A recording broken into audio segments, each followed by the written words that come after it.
do my feedback on 1.350 PTR. I'm a AccCreate. I am a decent player on WT Champions. I'm around 2100 to 2200 around there, which should put me at the master level in Warcraft. So around the top 2% or less of the WT Champion players who play competitive 1v1. I've taken games off good players, including the top pros, and I've lost to plenty of players. Today I've been inspired by Remo's PTR patch feedback. Remo has a similar PTR idea, and I copy pasted that from his ridiculous balance patches because I believe it's not fully considered, and I think Remo, being less of I feel he has less knowledge of the game than me, for instance, is shaping the game more at a viewer perspective to commentate, which will be good for Back2Warcraft revenue rather than the actual player base experience itself. With that said, I have some disagreements with his ideas and some agreements, and I'll also be basing off the actual balance patch itself. So I'm going to be explaining what my thought process is for all these stuff. Now, for humans, the problem matchups it's really just undead versus human. Orc versus human, I'm not really sure with the recent results. Maybe human has found a way, I am not sure. But I will say it still tilts a bit towards orc. So human is in a state of the game in which, to be realistic, I'm an idle player. Human loses to undead. Human loses to orc. A human's best matchup is versus elf, and they lose to elf. Just keep in mind that just because they lose, does not mean like 100-0. They're like, human versus elf is like 48%. They're human versus orc is like 46, or human versus undead is 45. It's like they're like one standard deviation or two standard deviation, or 1.5. Somewhere it's just a tiny bit off at the top scene. And I think we should take a note when we keep that in mind. So we don't want to over buff it because those small changes can make huge impact. I'll tell you the characteristics of human. Human right now has one of the best tier 3 units in the game for the cost. Knights are extremely oppressive, from my experience. So tier 3 is really good. Flying Machines got buffed at tier 2. They can do a lot of stuff. If you play the traditional 2-base human versus the 1-base undead Death Knight, the human should win with the current patch. The problem becomes now the undead can 2-base Lich expand also, and because the game has turned more into a hit and run style with metas like Keeper showing up. So humans they cannot fight directly, which there's more of a weakness early game. They don't really have a locking mechanism. So with that said, just keep in mind that if human can safely go to tier 3 or they can't get punished, assume that they could be one of the best races in the game, if not the best. So you don't want to make the race like impervious to every harass because they're a race that is extremely strong at tier 3, and the problem is getting there safely. So if they can get there safely, there might be no counterplay for the other races. So put that in mind. Okay, so one of the problematic matchups I have is first of all, it's the first one. Blacksmith number cost reducing from 60 to 50. I do not know what this actually does anything to the game outside removing the resource called lumber in Warcraft. I don't think lumbers in this game should be a resource that is not needed. And there's also gonna be plenty of other buffs humans get. And having blacksmith from 60 to 50, now it might seem like a tiny big difference, but that's actually really big. That's 10 out of 50. That's 20% buff that we gave, right? Yeah, we gave 1 out of 6, 1 out of 6 is 17%, which is pretty noticeable percentages. And this will also encourage a lot of tower rushes at tier 2 with the mass range meta, which it's not fun to play against mass range in general. For players who are playing it, they might experience it with mass troll berserkers right now. Mass range in this game is more like a ranged death ball in which if there's too many of it, you just can't get near the army. So we have to already understand that blacksmiths, most people want this blacksmith buff because they want paladin rifles, just massing rifles all game, which is like for the opponents also going to be an issue. Paladin is already getting buffed at 5 seconds to 4 seconds holy light. This is essentially infinite heal at the start of the game, depending on the matchup. And no, we're going to give this buff. We have to keep in touch we're giving this buff. That poem comparison has a cooldown of 6 seconds, so if you go in a Rifle Paladin versus Death Knight Fiend, is 4-second cooldown versus 6-second cooldown. And Holy Light is instant, that coil can miss and fail when you heal.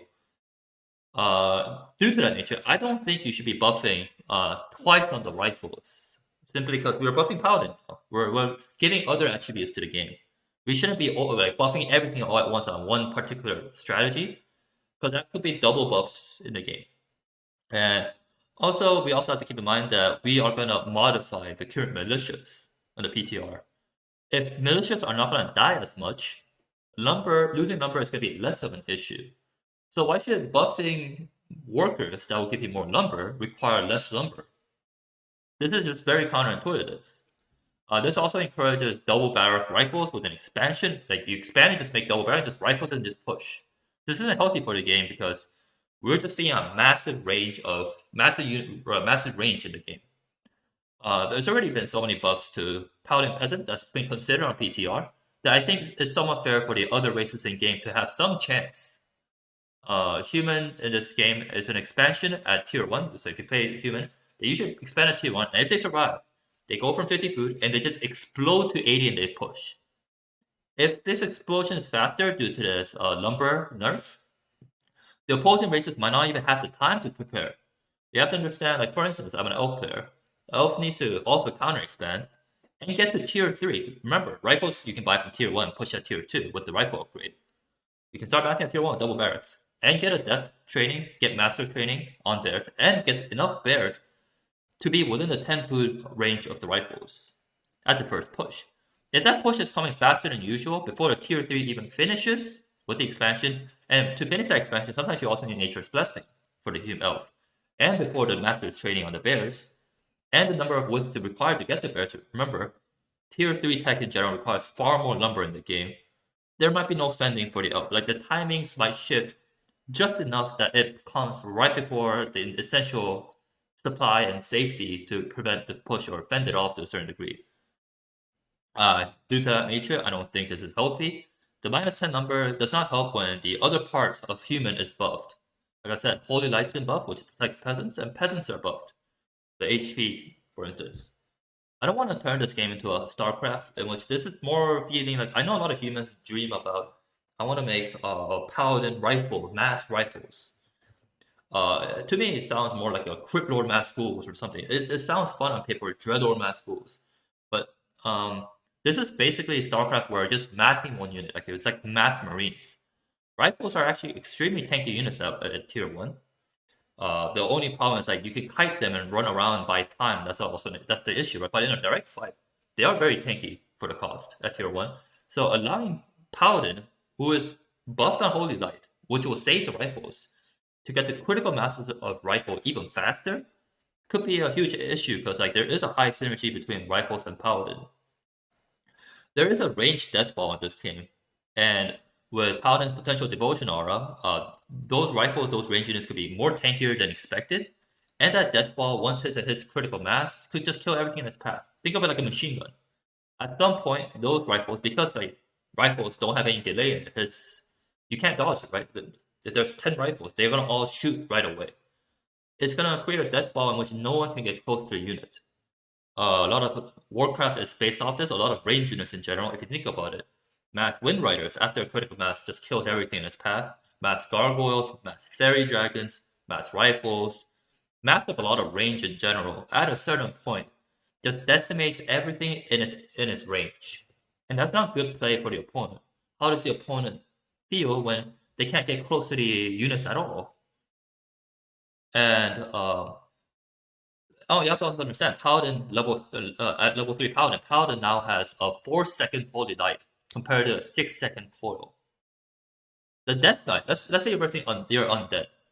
Your Death Knight can't coil the fiend in time if it's just everything just getting if it's getting like machine gunned at each fiend.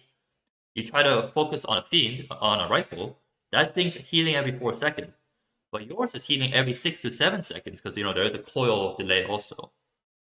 So it makes the undead feel more pressured in the game and stay in the base, while the rifle users is very one-dimensional in this gameplay. They just watch, and the rifle just kill everything in its path, right? Or focus one. There's no delay on its unit. The undead side now has to like hide in its base, try to defend it, try to figure out a way to accommodate the death ball of range. And I say the problem with paladin rifles in this game is, which will be encouraging this patch, and I'm encouraging it too because a lot of humans do want it.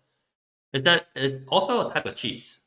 It's very easy to play. There isn't really much to gameplay knowledge or skill involved.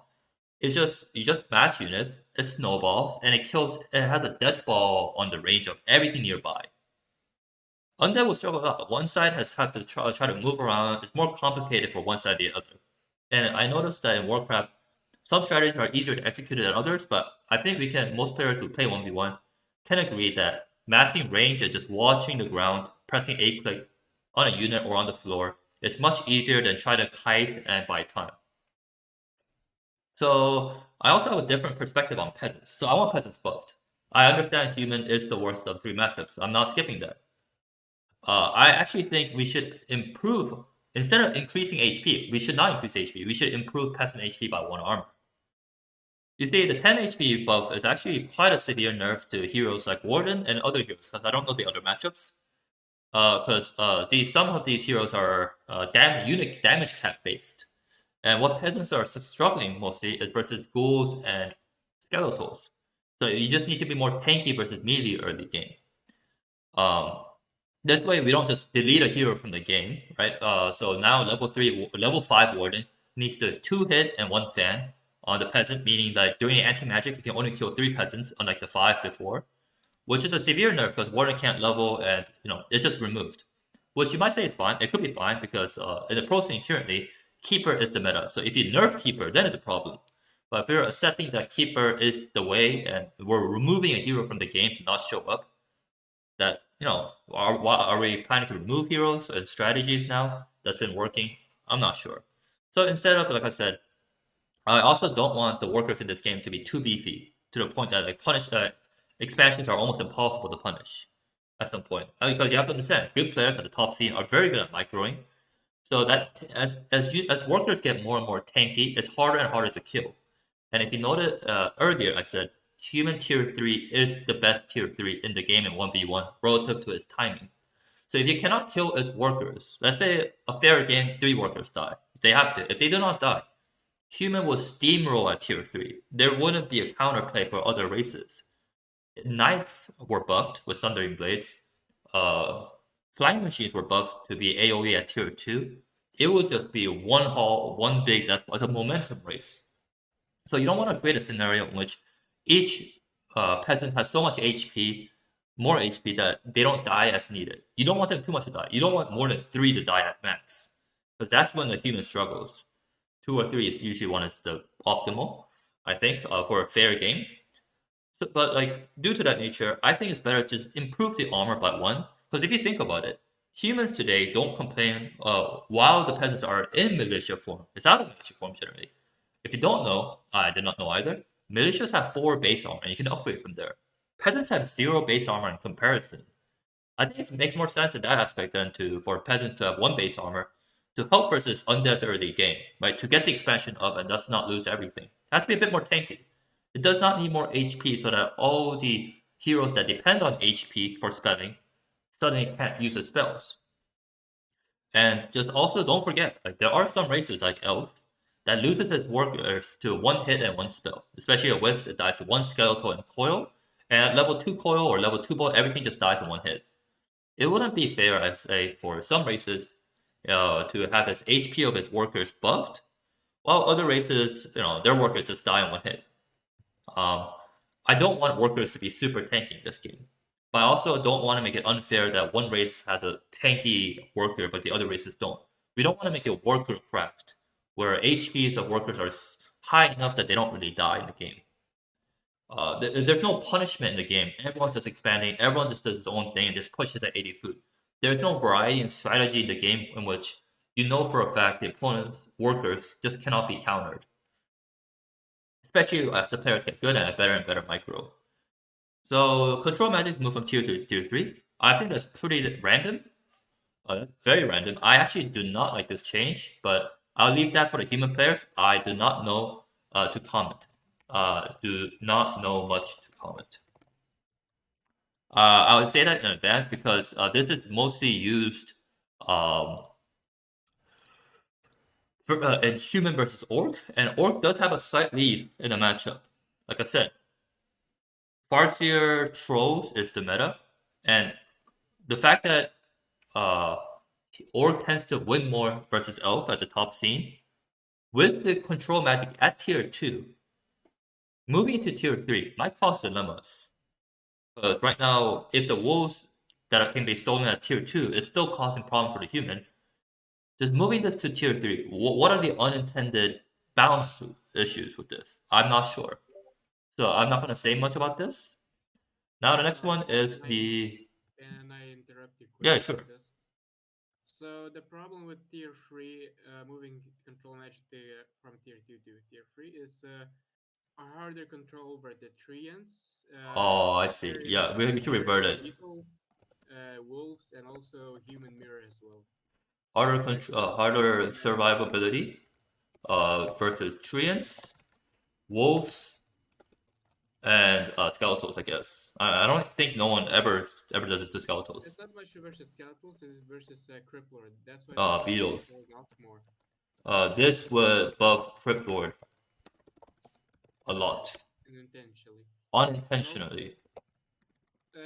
the problem would be like level 3 wolves That is and imagine true. level 3 wolves versus That is rifles. true. I remember Lolly actually commented. Lolly did not like this. I remember. I finally remember. Lolly did not like this because Yeah, of wolves. elf is way harder to counter, Wolves but get versus massive wolves is buff necessary. versus this, and human currently loses to all three matchups. Nerfing human to survive versus the mass summons is not a good idea at its current state.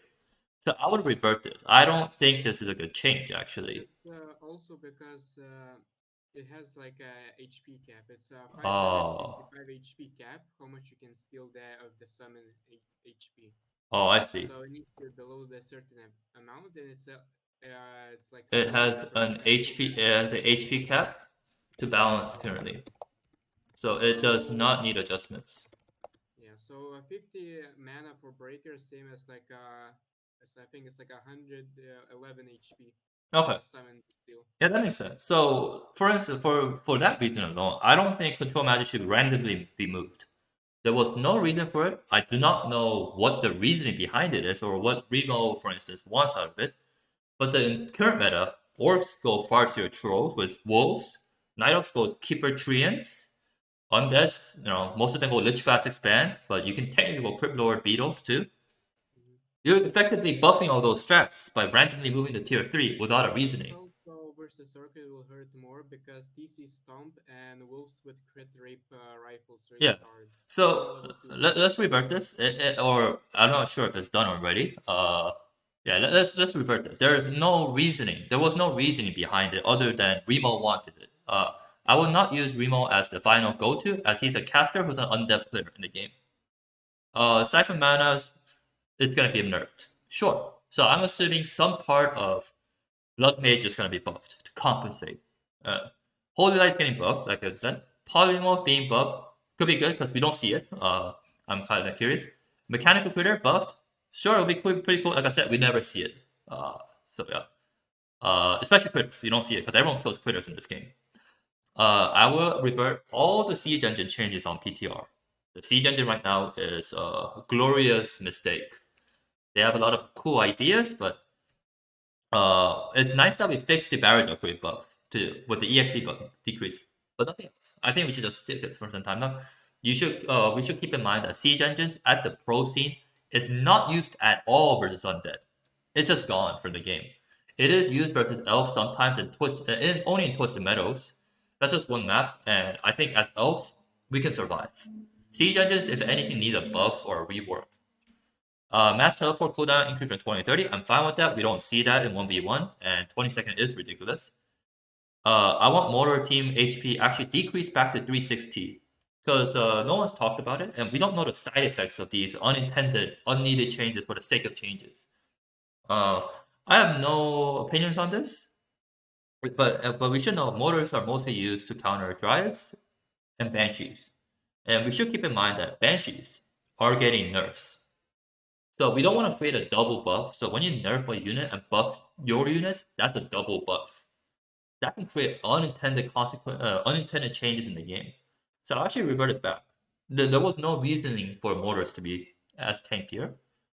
And siege engines, like I said, it's nice that they no longer decrease in unit level when the barrage upgrade happens. I'm completely agree with it. That was a bug that should be fixed. And now I want to actually change the siege engine in the game because it seems like PTR wants to change siege engine to be more viable. Like I said, they don't get used versus undead anymore in the pro scene. They're just not used.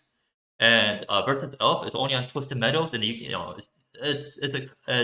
only at the start, or it only works when they have more expansions. And I believe good elf players, top elf players, not me, I struggle, can fend it off realistically. I actually think they should go back to costing 3 food in the game because they're not playing versus undead, and that was the biggest issue. It wasn't versus elf. Elf can counterplay it somewhat and survive the 50-50. It was the versus undead that was a problem. But now it can't be used. So I want them back to 3 food. However, to balance the siege engines, we're going to change it a bit. They have to give the same EXP as it is today because they're so efficient at killing buildings. So it has to be punishable. Otherwise, humans will just be massing tanks all day, and it will be like a one-directional. 20 tanks come to the game, and the opposing heroes don't level up and lose buildings. So I want them to give a lot more EXP. So the same EXP as today, but they should be 3 food so that they're more viable. And the stats should adjust to the 3 food. They should have 650 HP instead of 700 HP. They shouldn't be so tanky. They shouldn't be mini mountain giants at 3 food. And their armor, because they're fortified, or was it fortified? They should be 0 armor at the start instead of 2. So that like they're more killable. Or what this forces is it forces the human to get an armor upgrade instead of an attack upgrade at the start. So it's a bit more bearable to survive the first tank wave. And I'll say because it's 3 food now, I want them to be 5 less damage because they're not 4 food units anymore. They should not be dealing 4 food damage units. Otherwise, they'll be far more efficient than Mountain Giants for base trading. And Mountain Giants are 7 food units in the game with 2 ridiculous upgrades and long wait time. This way, the unit can still be used, but it won't be for steamrolling everything. I see siege tanks more of a buying time unit, where you make like 2 or 3 or at most 4 to just buy enough time to get to tier 3 safely. So versus elf, just kill like 2 or 3 moonwells and a gold mine just to buy time for your knights. They shouldn't be a massing unit in this game. Or the current PTR, they're just not usable at all versus any race. And having 0 armor forces them to have some punishment in the game for its EXP if you misuse. And because it's now 3 food versus instead of 4, humans don't have to break upkeep to pass it. Currently, versus elf or especially versus undead, if you plan to use it, which is not used at all, by the way, it's not viable. You do have to break upkeep. You're breaking upkeep when you don't even have knights and cannot creep the map. Just due to that nature, I think 3 food does make more sense. And because I am nerfing in quite a lot of aspects, 0 armor instead of 2 at the start, and 650 HP and 5 less damage, I think it's also fair that they should cost a bit less gold. I believe they should be 5 less gold. So 190 gold, 60 wood, 3 food, 40 to 50 base damage. That way, they can be used at the push at the start to buy time for knights. Because human has to buy time for tier 3. That's what I'm saying. Their tier 3 is really good. The problem is getting to tier 3. But at the same time, it's not oppressive enough that you just mass them and mass them and mass them without any repercussions. If you mass them, the opposing race should benefit by getting more experience. So it has to be a trade-off. And I say this as someone I actually hate this unit. I lose to this unit a lot. But I really also understand, despite my biases, it's not played in the pro scene. This also forces, like I said, the human to get armor upgrade before sieging. So instead of 2 attack upgrade, it'll be 1 attack and 1 armor. So it's a lot more defendable to save the ziggurats or the moonwells at the start. It's not frustrating enough that like if you get unlucky and you lost a ziggurat to a last hit RNG due to the 2 attack upgrade, you don't lose all game by the steamrolling tanks. And like I said, because they give a lot more EXP, they can't be massed all day. So it's just more for a buying time. It's not supposed to be a game ender. These units should not be game enders. They should just buy just enough time to get tier 3. They're already tier 3, but just enough time that they can get their tier 3 army and creeping ability to get in middle in the game. And I will say that do not increase the call to arms range from melee to 175. as I said, I don't want this game to be a Warcraft in which workers are basically invulnerable. Like they're extremely strong and oppressive, and there isn't much to do, and it's very uncalled for. We don't know the repercussions of these random worker buffs. And as I said, humans, if they can get to tier 3 without much repercussions on their workers, are extremely oppressive to the other matchups. So the problem with human is like all their strength is at the very top at tier 3. And to get to tier 3 safely, without much punishment, and the punishment is through militias and killing peasants, unfortunately, for the other races, there might be just no answer. It's just a steamroll death blow. The current issue is that peasants die while building, and that's why I'm suggesting one armor upgrade. But constantly improving peasants to the point that we don't know the repercussions, I am not a fan of. We do not need to buff workers all day. Um, and I actually do not want animal war training on tier 2. I understand the initial premise of it, but we are buffing Paladin now.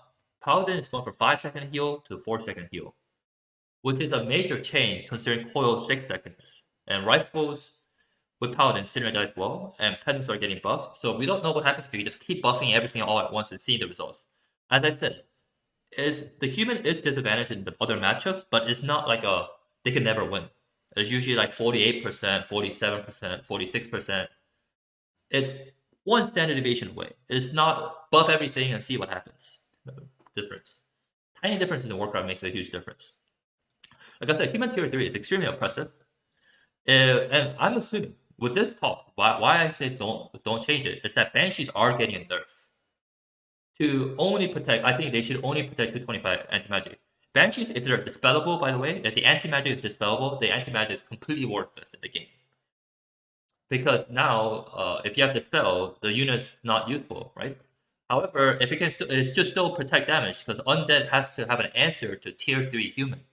As I said, human tier 3 is incredibly strong once they stabilize. So you need some damage to protect. So I say like if they nerf Banshees so that they can only protect a lower number of anti-magic damage, I'm fine. Human will be in a very good shape. Because the Knights are again some of the best units in the game at the cost of tier 3 for melee and availability, because it comes straight from a barrack which you built at tier 1. Also, I'm kind of worried about the unintended side effects of the game that I'm not aware of, with units like Dragonhawk synergizing with Paladin who is buffed. Right now, Dragonhawks at tier 2, with the Paladin heal, do they even die? Like, what can you do with them? What are the repercussions? I'm kind of worried. And since we don't know, I don't want to randomly buff them when we don't need to. Instead, here's my thoughts. At tier 3, the biggest problem humans have is saving their AM versus Undead, because Undead's a nuking race. They sell Coil Nova, and the hero can instantly die. It's a burst damage race. That's really hard to react in game. So when Animal War Training is completed at tier 3, maybe Archmage, because that's the hero with a low HP in the game. You don't want other heroes. I think Archmage is the main issue, because they start with Archmage. Should have an additional boost in its HP also, if needed, versus the instant nuking ability of Coil Nova. So 50 more HP when researched. That way it's more fair. That way we have the militias buffed through the armor upgrade, not the HP, right? Because that creates a whole other set of issues in other matchups. We now have a stronger Archmage with more HP to survive. We have a better Paladin. So like it's a better overall for the human. All this would imply is that humans' tools, a lot of them will get buffed to fend the other races, mostly the Undead. Hopefully it will get better. I think this is better than making Animal War Training available at tier 2. And worrying it bounces break, because also you have to understand, Knights are coming out faster than usual at tier 3 with the upgrades now. Everything's the pacing of the game is changing by having Animal War Training at tier 2. So instead of a pre-Animal War Training Knight right away, you get an Animal War Training Knight. And instead, maybe if you go Dragonhawks, like I said, I have no idea how it synergizes. Maybe it just synergizes with Paladin very well. Things that we never intended, now we have to start considering. And we don't have to do that if we don't do it. It doesn't change the unit composition or the strategy. We're just creating more variables on the same strategy itself. So yeah, I say do not increase the Paladin movement speed from 290 to 320, because you have to understand, Paladin's Holy Light is getting buffed. Peasants' armor is getting up by 1 by my suggestion. You don't want to buff everything all at once, and it's gonna be ridiculous. It's not a bipolar game. It's not 100% win rate for one race, right? It's like that one standard deviation that's the issue. It's very small issues, changes that's gonna cause big ups and downs. And Paladin with the 4 second 4 second holy light means they can kill up to like 6 acolytes during the entire info. Info is 25 seconds at level 2 or level 1. You can kill 6 acolytes. You can just end the gold mine. Like the Paladin Holy Light buff, we do not know the unintended consequence of it, and the movement speed is buffed on top. Undead's gonna have trouble, might have trouble saving their workers. There's gonna be a lot of laning when Paladin goes invulnerable to the undead base, starts spamming Holy Light on the acolytes, and gets out. And it's easier to do that when their movement speed is buffed. So maybe we shouldn't do that. And it also defeats the purpose of getting speed boosts. If you really want to do that, they should spend 250 gold. You shouldn't give them such high movement speed for every hero without a good reason, especially when other parts of the race is getting buffed.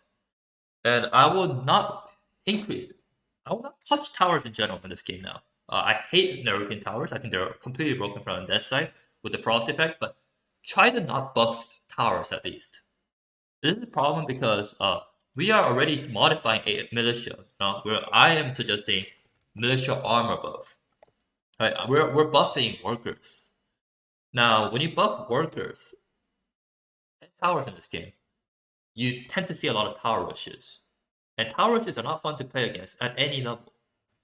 Elf is the one race that's the most vulnerable to tower rushes, and you see them approaching. If you see in WCG 2013, Ted versus Moon, Game 2, Ted just tower rushed Moon. I think Game 2 or Game 3. Game 3. So tower rushes are like one of the race's weakness of, and buffing towers encourages this gameplay of the tower rushing for a lot of players at the player base. Also, like I said, a human is structured in such a way that if they can safely go to tier 3 or don't lose as much militias or peasants, they just steamroll everything at tier 3. Their tier 3 is very good. The problem is getting there and not losing so much advantage in between. If the towers are getting built, just 10 seconds fast. 10 seconds, by the way, is a 20% buff. That's a huge buff out of nowhere. The pros won't be able to exploit. Maybe there's that timing you have to kill like 2-3 peasants to be in the game, and you can't. Well, now it might just be a steamroll death ball. And like I said, towers in general are not fun. So let's not touch towers. And let's not reduce staff of sanctuary. By the way, if some of these changes are not right now done, I'm basing off Remo's notes. So please keep that in mind. I am much better player in the Warcraft community as a 1v1 player than Remo. So this is my perspective. I don't think Staff of Sanctuary needs rework.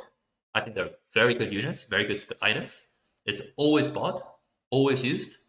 And if it's reduced to 175 right away, that would mean right at tier 3, when human gets a knight, that knight is unkillable. You can staff it right away. So it creates an issue where you have 3 heroes, 3 knights, 3 griffins, 3 tanks, or something like that. And it just keeps staffing right away. There's faster staffing than usual. You can't kill the unit. Remember, Paladin is getting buffed. So Holy Light's coming faster. You can heal faster. So if you can heal faster, and you can still staff the unit faster, it's like double buff out of nowhere. And please do not buff Orb of Fire from +7 to +10. We had that patch last time. There was a patch where Orb was actually +10. It was so ridiculous we actually had to reduce it, revert it.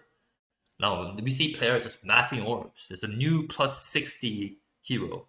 Please don't do this. It was already a problem in the past. We don't have to resurface it again.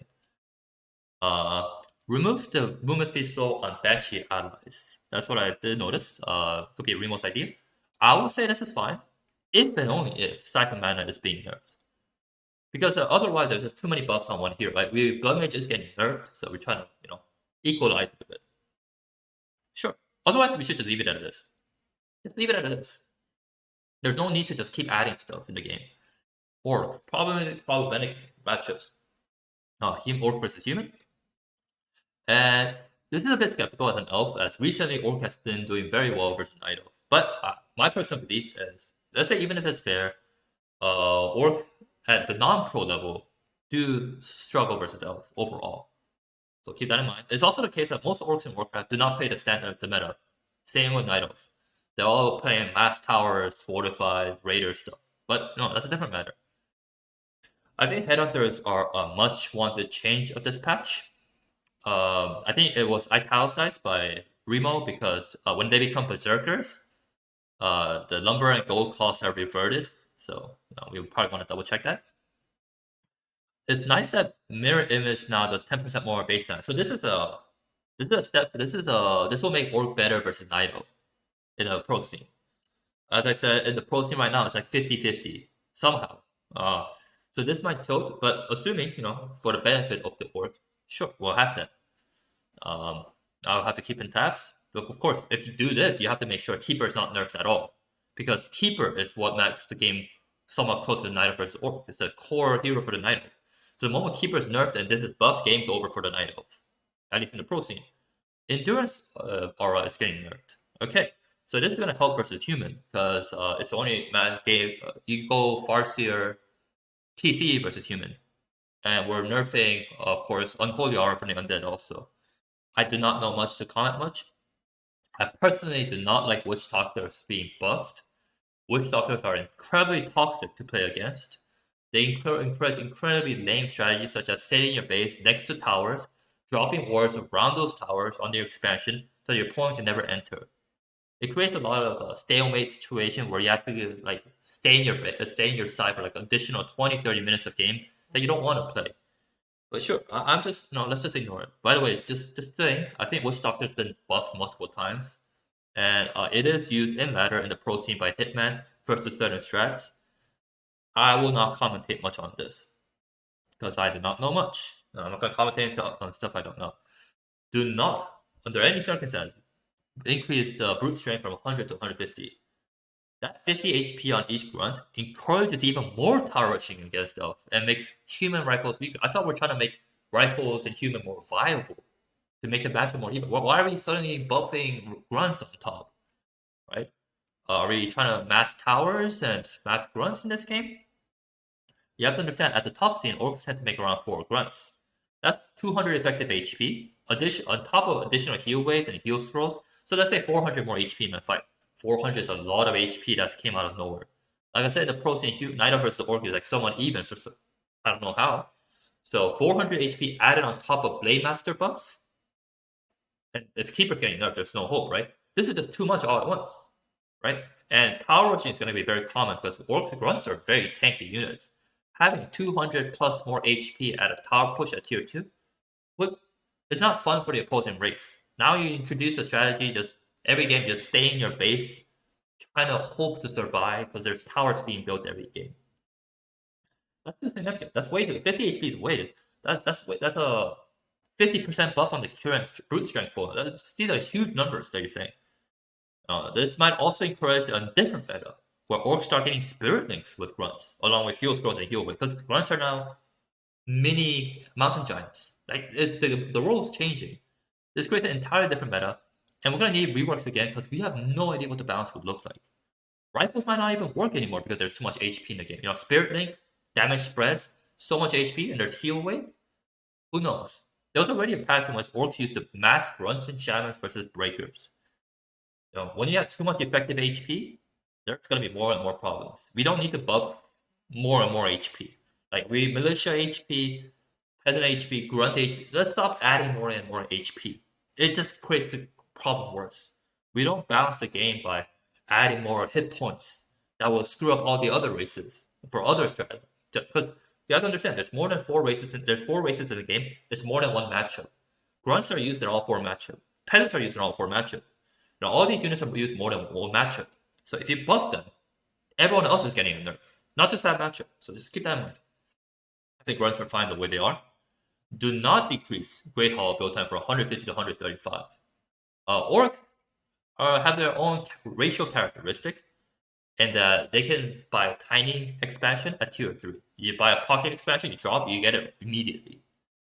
Orc expansion is quite controversial because Orc has a lot of locking mechanism at tier 2 too. So, Raiders Snare, Shaman Purge, Shadow Under Hex, Torrent Shift, and Stomp. So there's a lot of ways to force the opponent not to be able to punish. You can't really punish an expansion if you get out of position in this game. And Orc already has a tiny expansion at tier 3 to make up for this. So if you buy the item while taking a tier 3, it completes around the same time as if you started building at tier 2.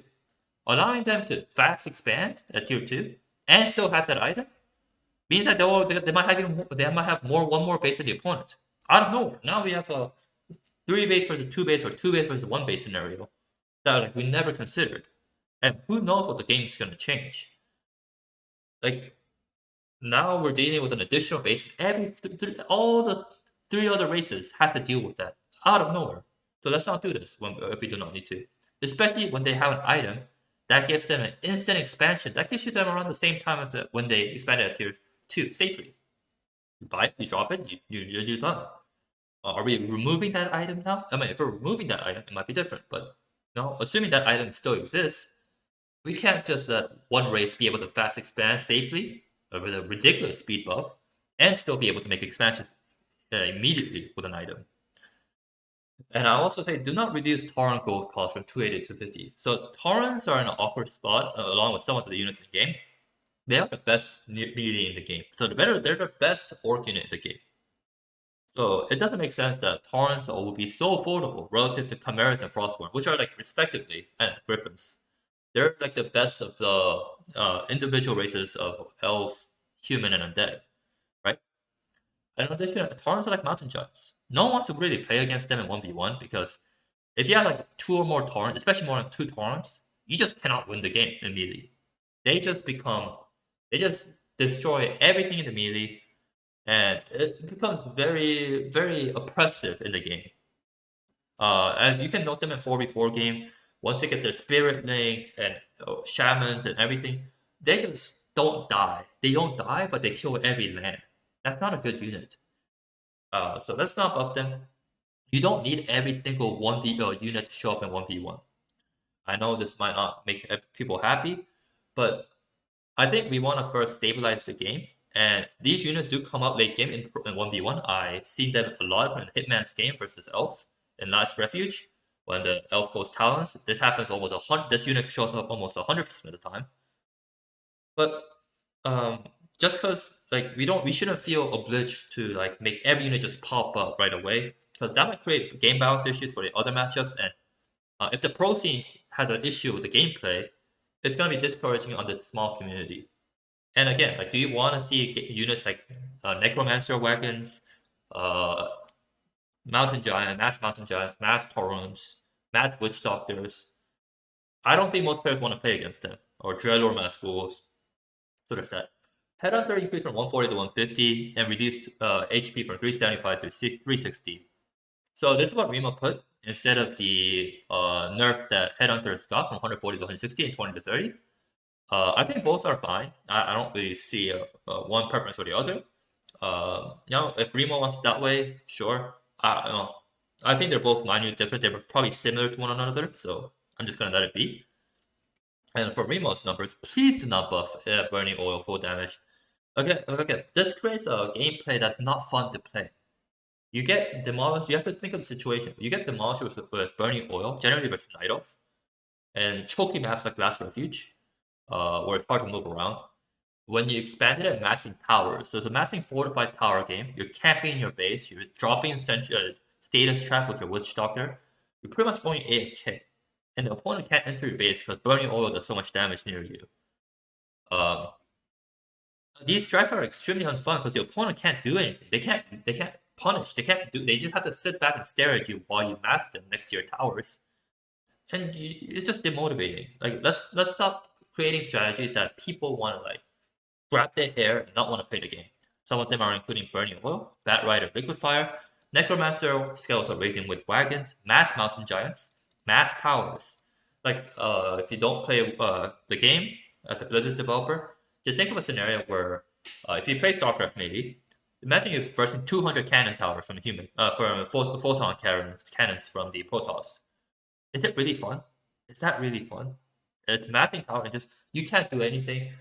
The optimal play is for you to just stare. If you enter because you want to wait for the next 30 minutes till the gold mine runs out, or the opponent gets bored, you're at a massive disadvantage. So the optimal play is doing nothing, and the optimal play for the opponent is doing nothing. You get a game that's like really boring, like really toxic. It's a very one-sided gameplay. There's no action reaction. There's no action at all. Just You create a strategy that rewards people not moving at all in the game and doing nothing. So let's stop encouraging these gameplay that will make the small community already frustrated. We don't want people to more and more people to leave. And then I'm a Night player. I think there's one big problem in this game. Well, Undead, I think it's the biggest problem this patch with all matchups, especially Undead versus Human and Undead versus Night Elf. I am going to talk about Night Elf versus Undead. I put some stats up. Basically, in the pro scene overall, Undead just dominates Elf and Human. And it's quite a problem now. I made some statistics, whether they believe them or not, or whether they mean anything or not, best out WT champion at the time. It's up to you. You can interpret, but how it went was when I include Happy 120 in ladder, maybe Happy is just really good in this game. Their win rate is 62% basically, 61.7%. Take them out is 55.19. Now, if you go over 2K MMR only, so basically people who start playing the game somewhat, it's 55.28 without Happy and 120. And you have to understand this win rate is coming from excluding the best undeads in the world and including the best night elves in the world. If you exclude the best undeads and the best night elves, the win rate is closer to 60% in this matchup in favor of undead. So there's like three standard deviation of issue, 2.5. That's a lot. That's a huge issue of the game. And this, if you don't know the context, night elf versus undead, it's fixated around going keeper first. So any nerfs to keeper will just ruin the matchup, or even more. So this has to be taken into account with the issue with keeper right now, is that keeper cannot even balance versus undead. So, because the other heroes do not work, because undead can fast expand to tier 1 now, because Blight is available without a graveyard. And when undead has an expansion in the game, whether it's versus elf or versus human, they just steamroll the opposing race. It just wins. Because undead for the past 2 decades, past decade at least, before the patches, has been 1 base versus 2 base scenario, where 1 undead base is equal to 2 night elf bases and 2 human bases. So their units 1-to-1 had to match with 2 gold mines. Now what happens if undead now has 2 gold mines? The game gets very, very weird, because like we didn't balance the game like that. So just keep that in mind, and we're trying to balance the game through keeper, and keeper is not doing it. So if you nerf keeper from here, there is no late game versus undead. So tranquility cooldown, I think that makes perfect sense. 60 seconds way too short. Starfall cooldown, we're never gonna see Starfall. So I don't really care. You're only gonna see it in Night of Mirror, because Night of Mirror is the only mirror where you go Paladin first. So this is a Night Elf problem. You don't have to worry about the other matchup. That has no impact on the other matchup. Starfall, like I said, no issues on the game outside Night of Mirror. I don't care. Sure. Druid of the Town now does piercing damage. That's pretty cool. I will be very worried about this. But let's keep it for now. We'll see other stuff. Like I said, keeper cannot be nerfed to this patch because of the current gameplay. Unfortunately, with this matchup above, this matchup's the biggest problem. So nerfing Entangle has a cascading effect in that keeper's not able to it cannot beat undead already in the top scene, and with keeper getting nerfed, the balance just breaks. And what's worse is when Entangle is nerfed to this, so how human versus elf is currently balanced with like a 48% win rate for human, like 2% win rate in favor of elf. It is due to the Entangle. Currently, an Entangle level 2 and 3 hits with the keeper kills 1 footy.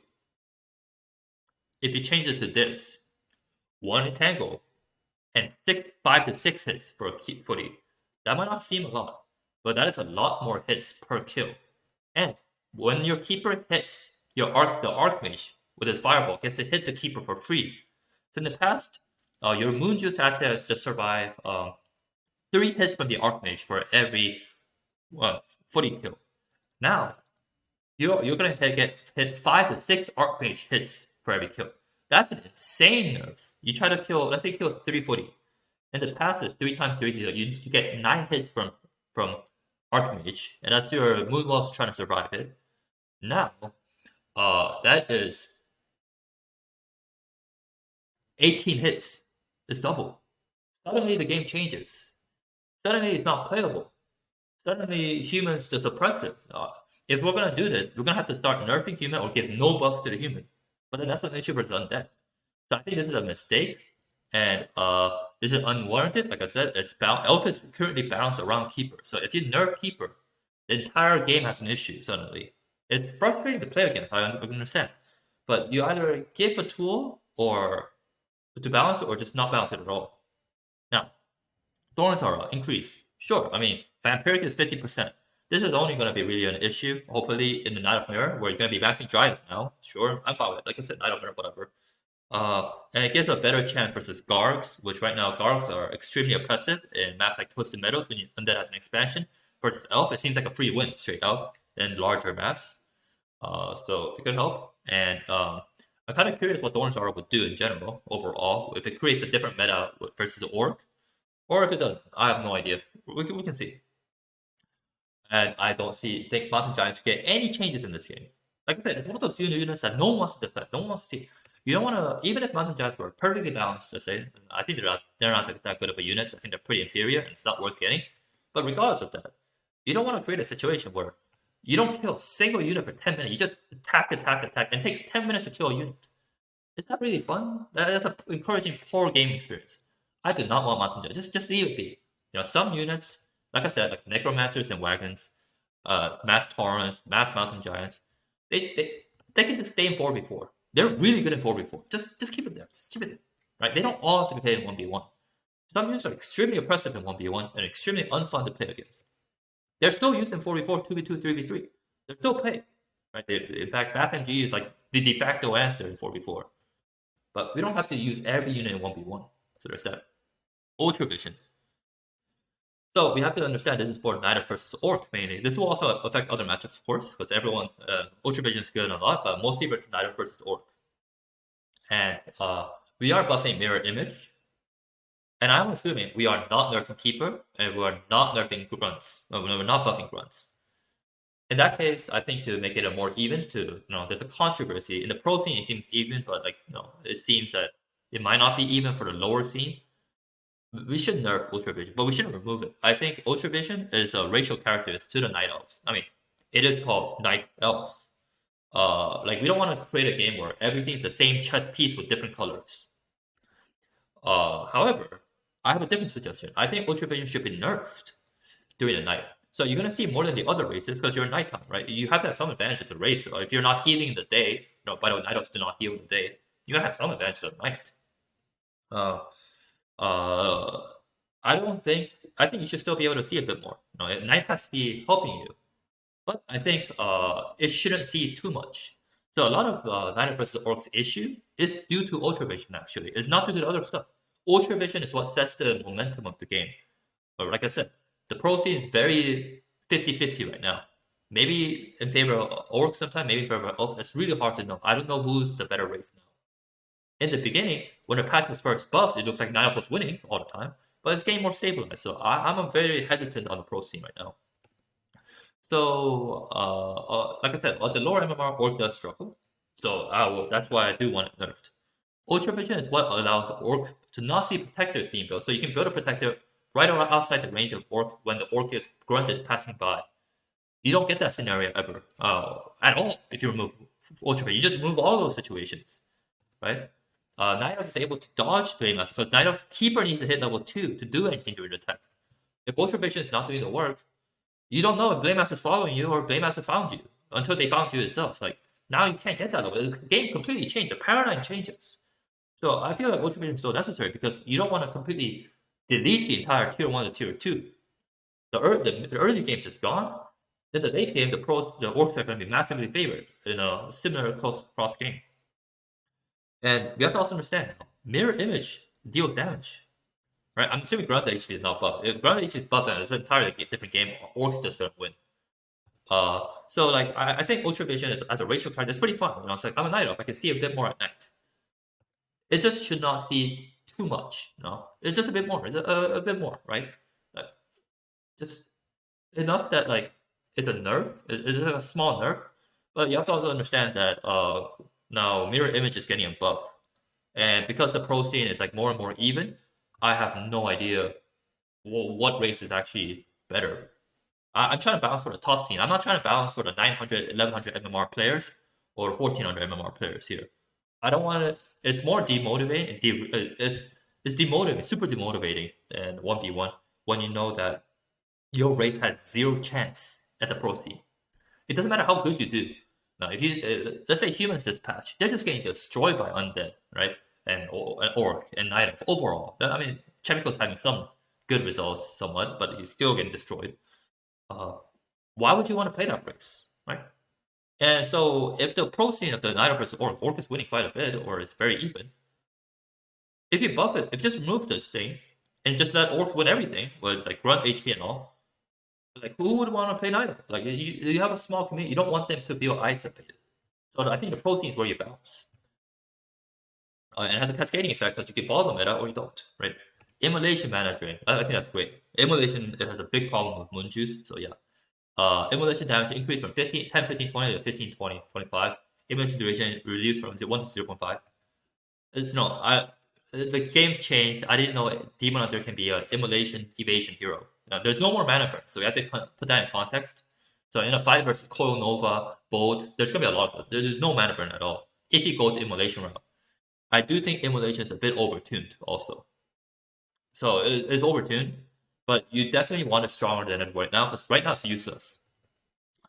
So they run a 30, 40, 50 damage. That's incredibly high, right? But at the same time, you also have to understand in the context of if you go Demon Hunter first versus other races, Demon Hunter has to replace what the Keeper does because the entire game, like I said, versus Undead, versus Human, versus especially versus Orchid versus Undead, is fixated on Keeper carrying the game, which Keeper cannot do versus Undead still. And Keeper can somehow go with the creeping with Undead because they have trees. So you need something to creep really efficiently relative to Moon Juice. And Demon Hunter just cannot do that. Every time you creep with a Demon Hunter, you take a lot of damage, you have to go back and heal. Right? There's a lot of back and forth. If you go to one side of the map and go back, that's another camp that the Undead gets. You cannot trade efficiently. And when the Undead expands, Keeper has a way to fend his own expansion, so it's expansion versus expansion game. But Death Knight, Demon Hunter, being unable to do anything because it's just a regular damaging hero, Undead can just go in with the ghouls after they expand, cancel the expansion, just back off. And there's no counterplay. So with that said, like basically immolation has to supplement, replace what Keeper does. It basically has to be the default. And if you want to go immolation is not really effective until you have evasion. You're forsaking mana burn in the game. Because at level 3, you want level 2 immolation then. Because in this game, level 2 skills are much better than level 1 skills. So at level 3, if you want immolation, evasion, mana burn, your hero is much more behind than the opposing hero who's probably going Coil, Unholy, or Nova, Ritual. So due to that nature, immolation has to be a higher damage spell now because it has to replace the role of the treants in the game. It is unfortunate, but if the only time immolation is useful is if you go Demon Hunter as a first hero. If you're going as a first hero in a game in which everything's balanced around Keeper going first with treants and creeping the map and harassing, immolation just has to supplement all that. It just has to replace all that, right? So you have to keep that in mind. And also now, okay, I'm gonna talk about it later. Do not touch Priestess of the Moon. It's not played outside mirror matches. Most elves hate this hero, like almost like if there's 20 elves, 19 elves do not want to verse pot him. I do not want to verse pot him too. It's a very strong hero in mirror. It wins game. It beats Demon Hunter already.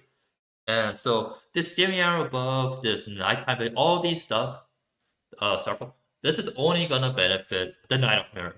That's it, unfortunately. Unfortunately, there's a problem with the bottom Priestess game design, in which it doesn't really synergize at all. There's no real spells, right? Let's think about it. Like Mountain King has a bolt. You can throw a bolt, right? You can bash, you can clap. There's like interactions.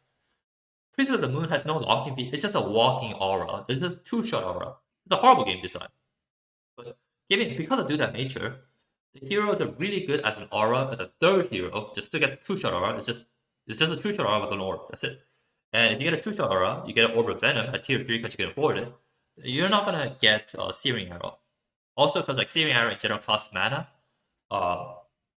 it's not move efficient again, right? At third hero at level 1, Priestess of the Moon just dies in like 1 or 2 hits. You can't afford to use mana and drain the moon juice even further. So, but all these buffs are only gonna be used on Knight of Mirror. And by the way, in Knight of Mirror, Bottom is already used, has won and win tournaments for Demon Hunter. You're just making it better. You're just making the entire Knight of Mirror that used to be a bit more varied with DH Bears or DH Towns or Keeper or Hippo Riders or Keeper Towns or Podem Dryads or Podem Archers or Podem Hunts to just straight out Podem in the game. It's not helpful at all, right? So just ignore whatever has been talked about with Podem. Like, as for Starfall, I don't really care as much. Like I said, it's going to be used as a third hero in other matchups. I'm trying to worry about the other matchups first. So Starfall's never going to come. You're not going to get level 6 with a third hero in 1v1. It may be in FFA, but even in FFA is very difficult if you go pod third. So it's just not happening, unless you're playing a 3-hour game, which most Warcraft 1v1 are 13, 14, 15-minute games. So there's that to consider. So most elves do not enjoy playing versus pod already. So let's just not randomly start buffing stuff that is not going to affect the other matchups. Or if we're buffing to the point that it gets used in the other matchups, there's going to be a whole cascade of another balance issue. Do not remove Owl Scout's invulnerability that Remo talks about. Like I said, Owl was only taken as a third hero, right? In the other matchups versus Orc for the True Shot aura. It's a dead weight hero. It just carries an aura. That's it. Removing Owl's invulnerability makes the hero essentially worth. It's just a glorified archer with an aura. You might as well just buy the True Shot aura if they sell in the shop. Third hero. If you go as a third hero as a priestess, it's not gonna level up. At most, it's gonna be like level 2 or level 1.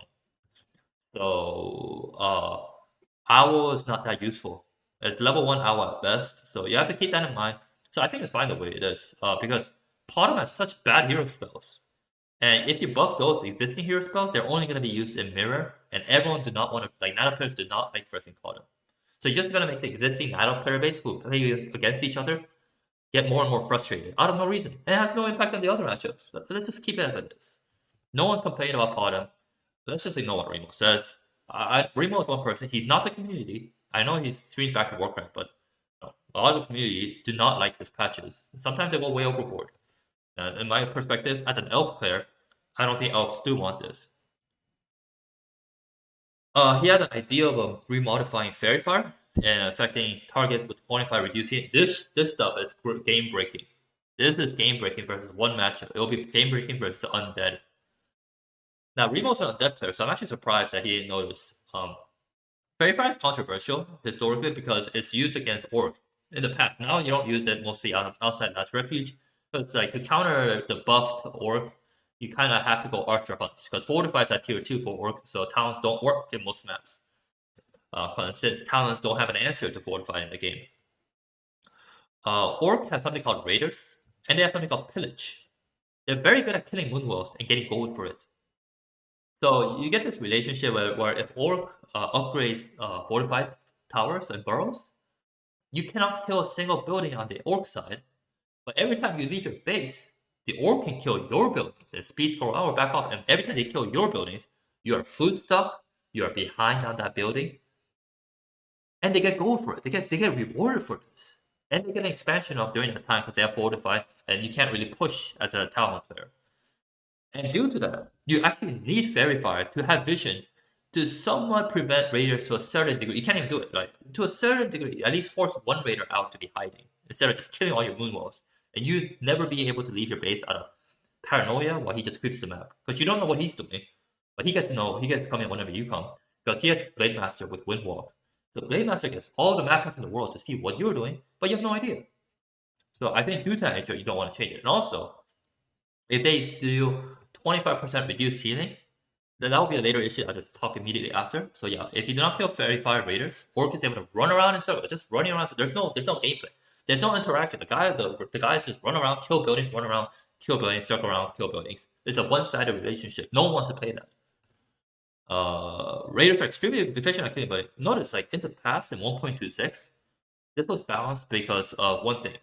Raiders can kill your Moonwells, but if you try to do that, Elf can also kill your Burrows. Right? Talons can kill Burrows, Raiders can kill Moonwells. That's how it was balanced, right? And the game was balanced around who gets the heal scrolls. However, the game's changed, through Grubby's inputs, biased inputs in my perception. Raiders can kill Moonwells. But if you go Talon route, like I said, we're looking at Talons, which is not played anymore because of Archer Hunts and different balance patches and all. Talons cannot kill Burrows. So one side gets to creep the map and kill your buildings whenever they want, and they get gold. The other side is stuck in base and can never leave the base and just lose the game. How fun is that? So due to that nature, you definitely need Fairy Fire to be visible still. It's just a game design. Unless you're gonna make raiders unable to kill buildings, that's gonna impact versus undead also. But I mean, they're not users undead right now. But you have to change raiders fundamentally. Why does pillage exist then, right? So there's that. Um, and that also puts another issue with the orc expansion getting buffed at tier 2. We saw that before. The Great Hall. Raiders and grunts give you gold every time you hit a building. So they can lame and get more gold on top of pocket expansion. That's just too many buffs on the orc Goma. You don't need infinite gold as an orc. You should be a similar. The game should be not infinite for one side, not finite for the other. So they're extremely efficient at killing buildings. They run away like at the speed of light with speed scroll, and they gain gold by killing buildings through pillage. And that's not fun game. There's no fight. They just guys just killing buildings running away each time. Also, Remo suggested having 25% reduced healing instead. That's horrible. Think about how much Undead would suffer versus Talons. There wouldn't be a counterplay to save a unit that's focus fire with Talons in this patch because Coil wouldn't heal as much. So what ends up happening in this patch is suddenly Talons are now viable versus Undead as long as Ghouls can be countered. Unfortunately, Ghouls cannot be countered unless you have Immolation DH. There's a weird gameplay that we buffed, especially because Ghouls are getting buffed out of nowhere. I think that's a huge mission. Ghouls are controversial. I think anyone who plays the game thinks Ghouls are incredibly strong units, and a lot of elves actually want Ghouls nerfed. So let's not balance the game around 900 MMR players who play 4v4, who don't touch 1v1, who have no idea, who doesn't care. So the problem with the reduced healing is that now that Talons are viable versus Undead has to go Gulgark with an expansion, because that's a counter to Talons now. Instead of going Fiends, because Fiends are countered by Talons. Talons are incredibly good at focus fire hitting one unit at a time. So if there's reduced healing and you're going Talons and you right click a unit, Coil's not going to heal a unit as much. Focus fire is just going to be more better, and Undead's going to suffer from that. So let's not do that. It's not a fun experience for the Undead in this game. Do not reduce Druid Claw Bear from 960 to 920. In the current matchup where bears are used, you can use them versus Undead and versus Human. Or Farseer Troll, or Farseer players. But most top players are Grandmasters, so like Linguagua. Undead already dominates this match. Like I said, 60% win rate for the Undead if you exclude the tier 1 players over 2k on both sides. 60% win rate. That's incredible. That's insane. That's not balanced at all.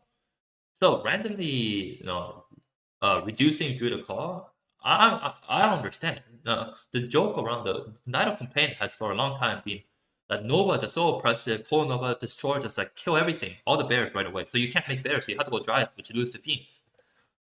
This is weird. We're just making it easier. Remo's an Undead player. Please keep that in mind.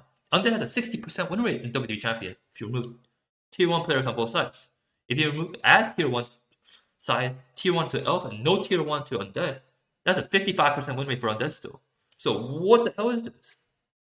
Now, some understand because Talons are getting buffed, which is a nerf to Undead, and Lich is, not a nerf, but it's a complete different brand. You can't go Talons and Bears. It's a new possibility that we'll see, and Lich is getting some nerf, or maybe we're thinking of it. That way, it makes sense. Then we don't have to nerf Bears when Lich is getting nerfed, right? If we nerf Bears and nerf Lich, nothing's changed. It just causes problems. Also, I said Bears are used in other matchups. Bears are used versus Human. I say Human versus Elf is the closest Human has to a fair game, with a 48% win rate for a Human. 960 to 920 is a huge change. It might seem only 40 HP, but it has a huge effect. That's a cascading effect. Let's say you have 6 bears, and you have a heal scroll. That's a 40 times 6 is 240 times the heal scroll. That's 500 HP almost. You just deleted 500 HP from the game. So I wouldn't touch this, simply because the claw is used versus Undead right now. Undead destroys Elf overall. Bear versus Druid Claw versus Human. Human has a slight disadvantage. It's not oppressive, and we're buffing Human right now. We are buffing Human this patch.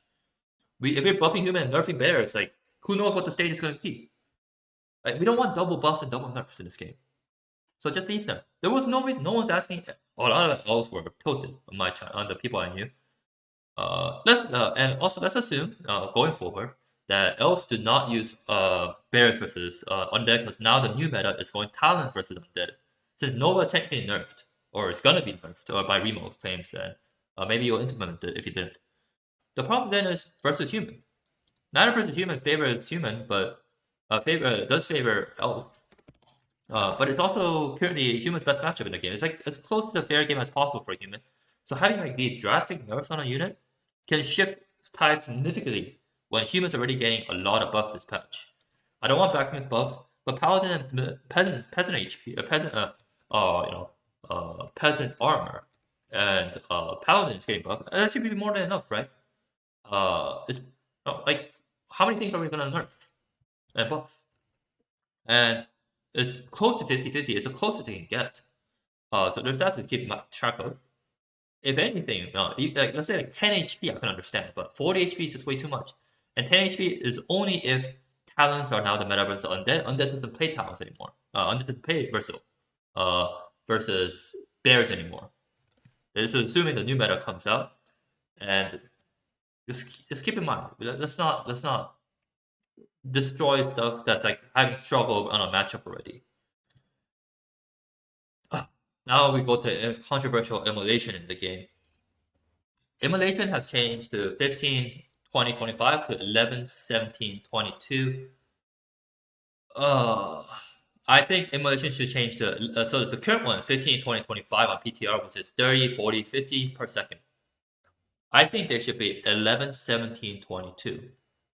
I do not agree with Remo's number. Remo's numbers just makes it unviable. Like I said, the entire gameplay is balanced around Keeper first in all three matchups. You now have to replace Keeper because Demon Hunter does not work. And if you go immolation route with Demon Hunter, there is no mana burn. So now you have to have some way to creep the map without losing so much HP and try to survive versus the nukes. The game's completely changed. You need immolation to be useful. So I'm recommending 11, 17, 22 on the current 0.5 intervals. That way they're worse than it is right now, but they're usable, right? At level 3, you can still get them. They're not as good, but you can get them, and hopefully it's a walking immolation hero. You have two options. You can go the mana burn route, which doesn't work well, or you can go the immolation route. You need evasion with both. That's the issue. This will justify the Moonwell usage because immolation is extremely inefficient with Night of Healing, because mana does not heal well with Moonwells in this game. The current immolation on PTR is overbuffed. I'm an elf player, and I'm being honest. But we also don't want immolation to be useless. Currently, immolation in the game is useless. You don't get it. And if you do get it level 1, level 2 and 3 is never got it. Level 2 and 3 is the biggest mistakes in game because they don't scale. You have to understand, most spells in the game, at level 3, the level 2 spells scale hard. They jump. Level 2 is where things spike. Immolation doesn't do that. Immolation is just bad, right? There's no burst damage, so you can't even use them in a fight properly. Immolation only lasts as long as Demon Hunter is alive, forcing you to go evasion, meaning you're going to have to get hit by Coil Nova Fork that didn't exist as much when you had Mana Burn. So you get a lot more hits on the damage. You have to staff it instant. Maybe you have to staff Demon Hunter instantly right away. We might not even see Immolation in the fight because of that. Who knows? If the player decides to go Immolation first, the player is forfeiting Keeper first in the game. Like I said, the entire game's bounced around Keeper. Demon Hunter does not work in the scene currently. It's not good. Too many balance challenges have happened. So now Demon Hunter with Immolation has to replace Keeper. Keeper's ability to harass with the Treants has to be Immolation now. Keeper's ability to creep the map with Treants has to be done by Immolation. Keeper's ability to save Moonwell Juice, be more efficient, has to be done with Immolation. Everything has to be done by Immolation now. So you have to keep that in mind. Like Immolation, if it's mediocre, it's just gone. There's no point. So now Demon Hunter has to replace the Keeper as a game of balance, or give the option, right? Like you can give two options. You can go Demon Hunter first or Keeper first, but you have to make it a suitable option if you are doing that. Or if you're going to nerf Keeper, then the Keeper's not playable, Undead just wins. You need Demon Hunter to get buffed a lot on Immolation. And Human's going to start winning steamrolling because Keeper is how you balance versus Human also, right? And versus Orc is going to steamroll Elf because Keeper's again the balance of versus Orc. So this creates an entirely different meta. Now Demon Hunter is the Keeper if you want to buff Immolation, make them usable. So Keeper is what allows Elf to creep in similar speed as the other race due to treants being more efficient with clarities. Demon Hunter is extremely efficient with creeping because every time you creep, you get damage. You have to go back to base, all the way back to base. You have to go all the way back to the map and heal from the moon juice and go back to fight. Yeah, going back and forth. The opponent can creep another camp or two or get an expansion up. It just doesn't scale. Right? Due to the sad nature of this hero, due to the sad nature of the hero, immolation needs to substitute the role of treants in the game if you want to increase immolation to ever be used as a proper spell. On top, going immolation means Elf has to forfeit mana burn in the game. This is big.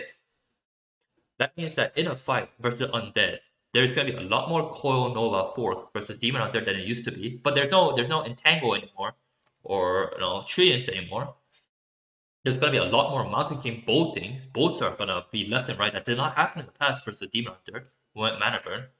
Because if you want the immolation route, you need to survive, right? So there's that. So if you skip evasion, you take way too much damage to creep properly with immolation. So most matches you just can't creep with immolation. The role of the Demon Hunter, it can't really substitute Treant. It's more fragile. It's not as tanky. It dies quicker. And versus Orc, if there's no evasion, Blade Master just Raider and snares. Invo Blade Master right clicks the Demon Hunter, loses so much HP for the Night Elf. Now have to TP out or lose their hero. And if you TP out, there's no moon juice to heal. So you're forced into this evasion world where you don't have mana burn anymore. So you have to replace Keeper. The immolation has to replace Keeper, and immolation has to act the work of mana burn. So the immolation has to do so much work now. That means other races now have more spells to fight. You need Coil Nova Fork, even Water. There's so much more Water Elemental before, so your moon juice are getting drained faster than usual. Bolts, Fork, Orc has Shockwave, Heal, Wave, Words, Hex, Windwalker. There's so many more stuff of everything. Right? This is mirror image, right? Like everything of Orc is suddenly viable.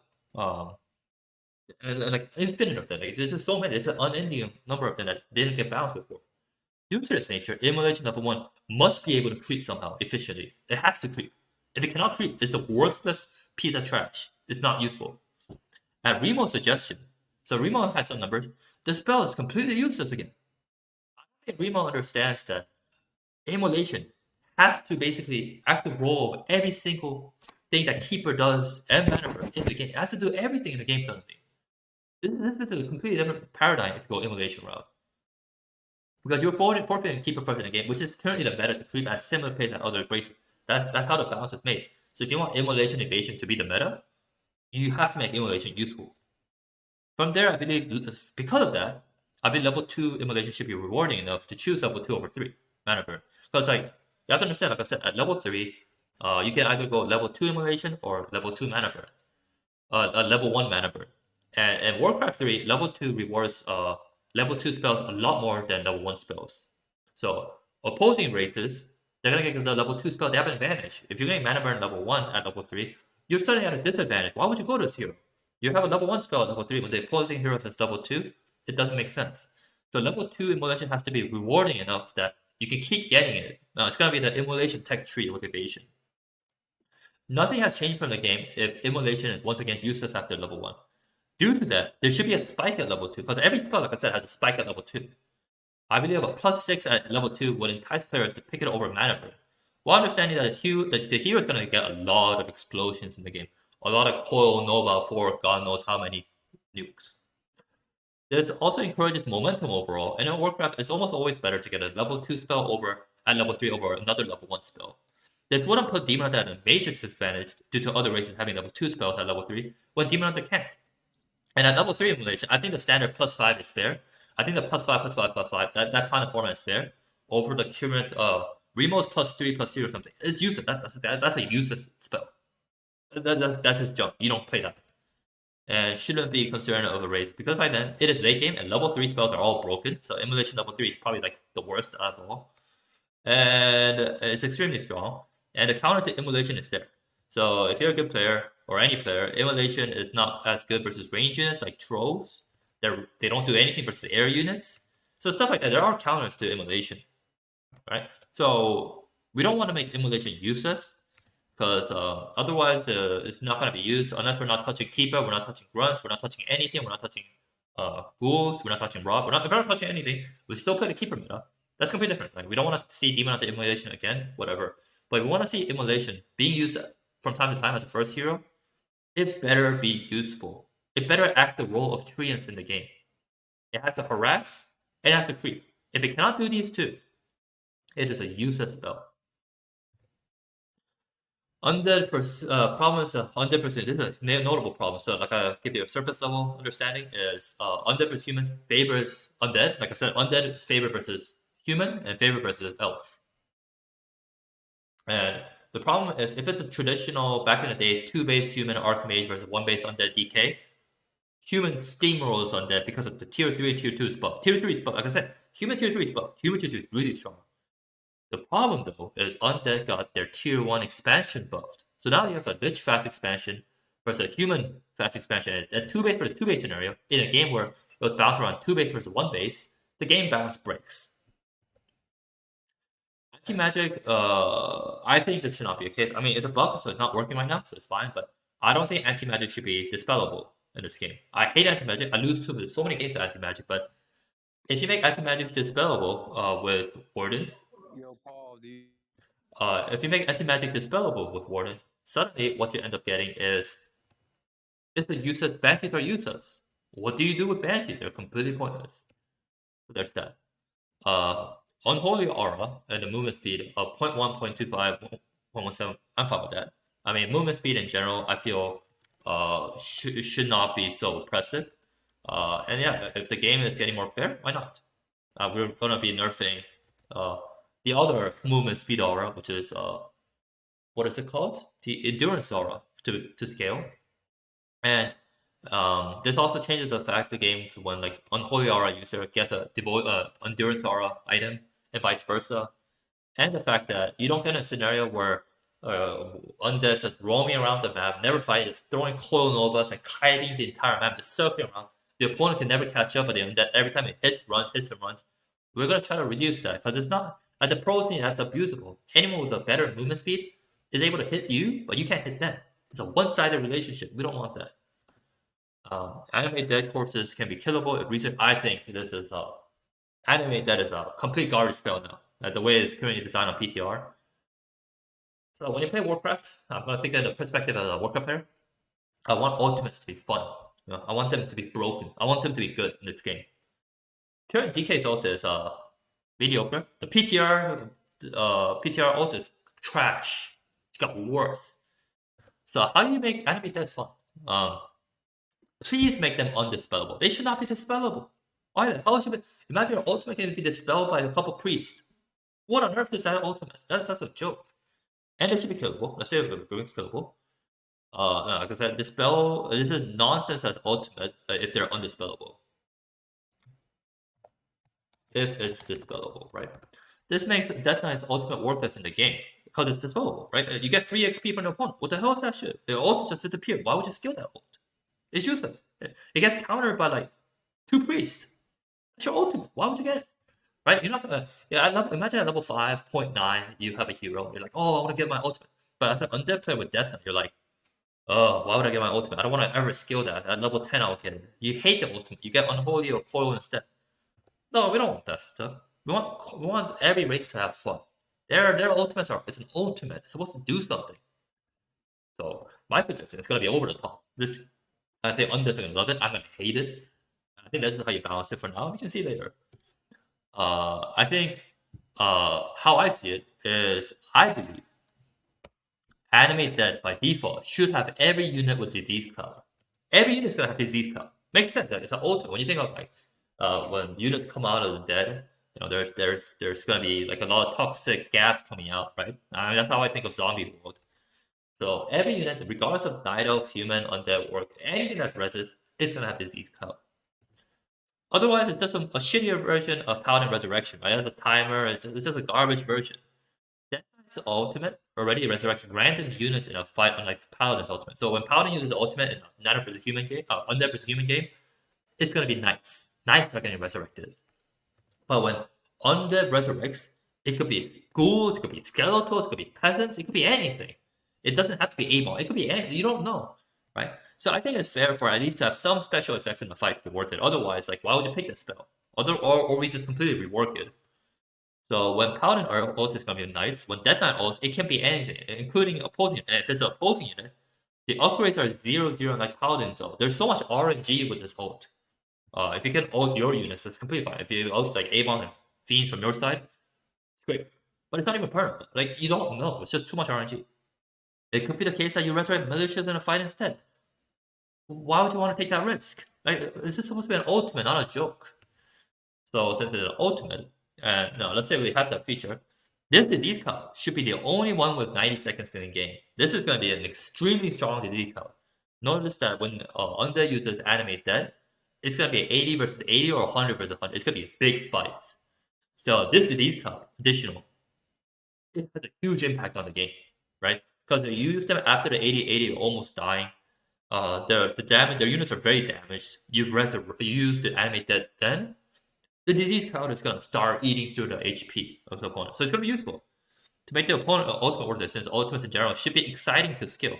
In an 80 to 85 or 100 to 105 or somewhere in between, a human versus undead, disease cloud does a lot of damage with the current 90 seconds. Put that in. Every unit surrounded, everyone's gonna get it. There's no dodging, you res it, it's just gonna show up. By doing this, we don't have to worry about speed auras in general, because undead players might not go unholy aura at level 3 at level 6. I mean, we nerfed we're saying to nerf Unholy at 2.2, but at level 6, they're not even going to get it. They want to skill Animate Dead in some games. So that's like a double, like, yay, it's nice. And if you do this in an 80 food fight or 100 food fight, realistically, you're going to hit level 7 right away. Think about it. Like, you're going to get Unholy right away anyway. So it gives them like, I want to get this spell. So it's like, this disease cloud is the imbalanced disease cloud. This is the disease cloud that just puts everything to 1 HP. You have something, And to the stuff I want to say is, please revert Ghoul Frenzy. Ghouls are extremely strong units in competitive 1v1. Human gets destroyed by them with current Lich first. The game ends oftentimes with mass ghouls and Lich in expansion. And ghouls with their tier 3 timing currently is extremely strong versus Elf. The expansion, when both sides expands, 80 food push, on the pushes, the ghouls and the fiends and the destroyers and statues and 3 heroes, it just ends the Elf base in the game ends. If they expand. So we don't need to buff stuff that's already winning the game. I think this is unneeded. And ghouls are also really good for the trolls. At least we're finding out after, like, since we got the buff on the ghouls, that buff is like carrying over. Of course, there's an issue with if you go to ghoul build, you will lose to Wind Riders. But I don't know much about the undead and orc matchup right now to commentate on that. Of course, if you go to fiend route, Wind Riders don't work. So I don't really know if undeads can adjust to that currently. And please revert Rod of Necromancy. Rod is like controversial item that's considered one of the best, if not the best item in the game. You don't need to buff something that's like considered so broken that everyone hates. Okay, we don't balance the game by getting an item that other races think is extremely broken and needs a nerf, and then buffing that. That does not help the game. That doesn't help the game. Now you have a ghoul at the time of the tier 3 push. That's like, that has more HP. Let's say you have 8 ghoul, you have 240 HP, plus like heals, so that's a 480 HP. So like basically 500 HP more at the push. And you have raw, so you might have like 2 more skeletals. That's an incredible buff. Please don't. And I think disease count should be reduced to 90/75. I think we did that. I think it's not working as intended, according to what people say. Keep that in mind, I think. Obsidian statue increased from level 2 to 3. I think it's fine as it is. It's long overdue, and realistically, the only race that can kill a statue is orc in the game. Elf and human can't really kill statues. Okay, reduce the Lich Nova. Okay, sure. I mean, Undead is doing extremely well at the top scene, realistically, and they dominate on human and night elf. So yeah, let's just see what happens. I don't know much about Lich to say much. I will say Dark Ritual is a bit overpowered at level 2. This is extremely overpowered at level 2. This is 66%. Because what's ended up happening is Lich fast expands, massive ghouls and skeletals, and it just spams infinite Nova to the opponent. So humans going Archmage first. Maybe they can go Paladin first now. Who knows? Maybe the game's changed. But just think about it. A spell gives you infinite Nova? Infinite spells? What is the concept of mana in this game? So I think this does warrant a nerf. This actually does warrant it, because it's a huge controversy with the human. And gold cost, actually, I would not do it. Do not. Please do not. I hate statues. I think statues are broken, but I don't think this is the answer. And we are gonna be due to due to nerfing statue in this game. Also, also talents are going to be more viable, and we don't know the impacts. And um, human is getting uh, some buffs to compensate. So let's not like change the cost. Everyone knows deep inside that statues have a problem in this game. It gives infinite HP and mana regen. Mana being the biggest issue because undead with mana is the strongest race in terms of nuking abilities. Instant burst. Instead, I would say, and then we say reduce Banshee's anti-magic spell to block from 300 to 225. I think this is a great change. This is great. Banshees have been super oppressive because it rewards camping. So you go AFK, get the anti-magic, and you just cast it on, and there's just magic immune. So your side, as an undead, you have 3 heroes with your army, but the opposing side, if they have 2 or 3 heroes, you disable all the opposing heroes through anti-magic, through Banshee. Think about it, this is a hero-based game, and it's 3 heroes versus 0 or 0 versus 1 or 2. The game balance breaks. It's not a fun playing race, so keep that in mind. You don't want it dispellable though, because then like banshees are completely useless with anti magic. So yeah, um, common problem can be undead versus human because if holy light buff will stay at 4 seconds, the nuke of level 3 MK paladin can be too much to handle because even getting because what am I saying? Because what? Okay, I have no idea who commented it. I think someone wrote this while I no. We're not doing that. Yeah. So I think Banshee anti-magic should be blocked from 300 to 225. Period. Okay. I don't know who's modifying this or trying it, but due to that nature, we need Banshees because Holy Light got buffed. We don't want it dispellable because then you can't counterplay Holy Light because Holy Light is 4 seconds, while Coil is 6 seconds now. Um, so we want it to be useful, but not too useful, too useless to the fact that like, you can just dispel it. So you should still block magic. So it should be 3 heroes. You know, you get less heroes on the other side. It's advantage, but it shouldn't be a useless spell. So I think we should just reduce it. Please reduce it, please. This has been a this has been a very talked about topic in this game for a while now. Please. Do not increase the duration of possession channel from 4.5 to 6. That makes it, I think Remo suggested this. He's an undead player, I'm surprised. This makes Banshees completely useless for Possess. Possess is a useless spell now. Instead, the biggest problem with Banshee is one of the best unit, if not the best unit in the game for caster. The biggest problem with Banshee right now for Possess is you can't see. There's no way to see. It's like, yeah, there's a dot. But in a fight, like it's not visible. Which Banshee is possessing which Banshee? You can't counterplay him when you can't even see in a fight. It's all one blob, right? So instead, I want possession to be more visible in the game. Which Banshee is it possessing? I want to know what it's going. How do I counterplay when I have no idea, right? A lasso effect, maybe a lasso effect, just like a Dragonhawk lasso, would be fair. I just want to be able to see. This is not a balance patch change. This is not buff and nerf. I want to see what the hell is going on in the game. Everyone does. We want to know what is going on. But who's possessing who? You need the spell. Need the spell to be visible. The spell has to be visible.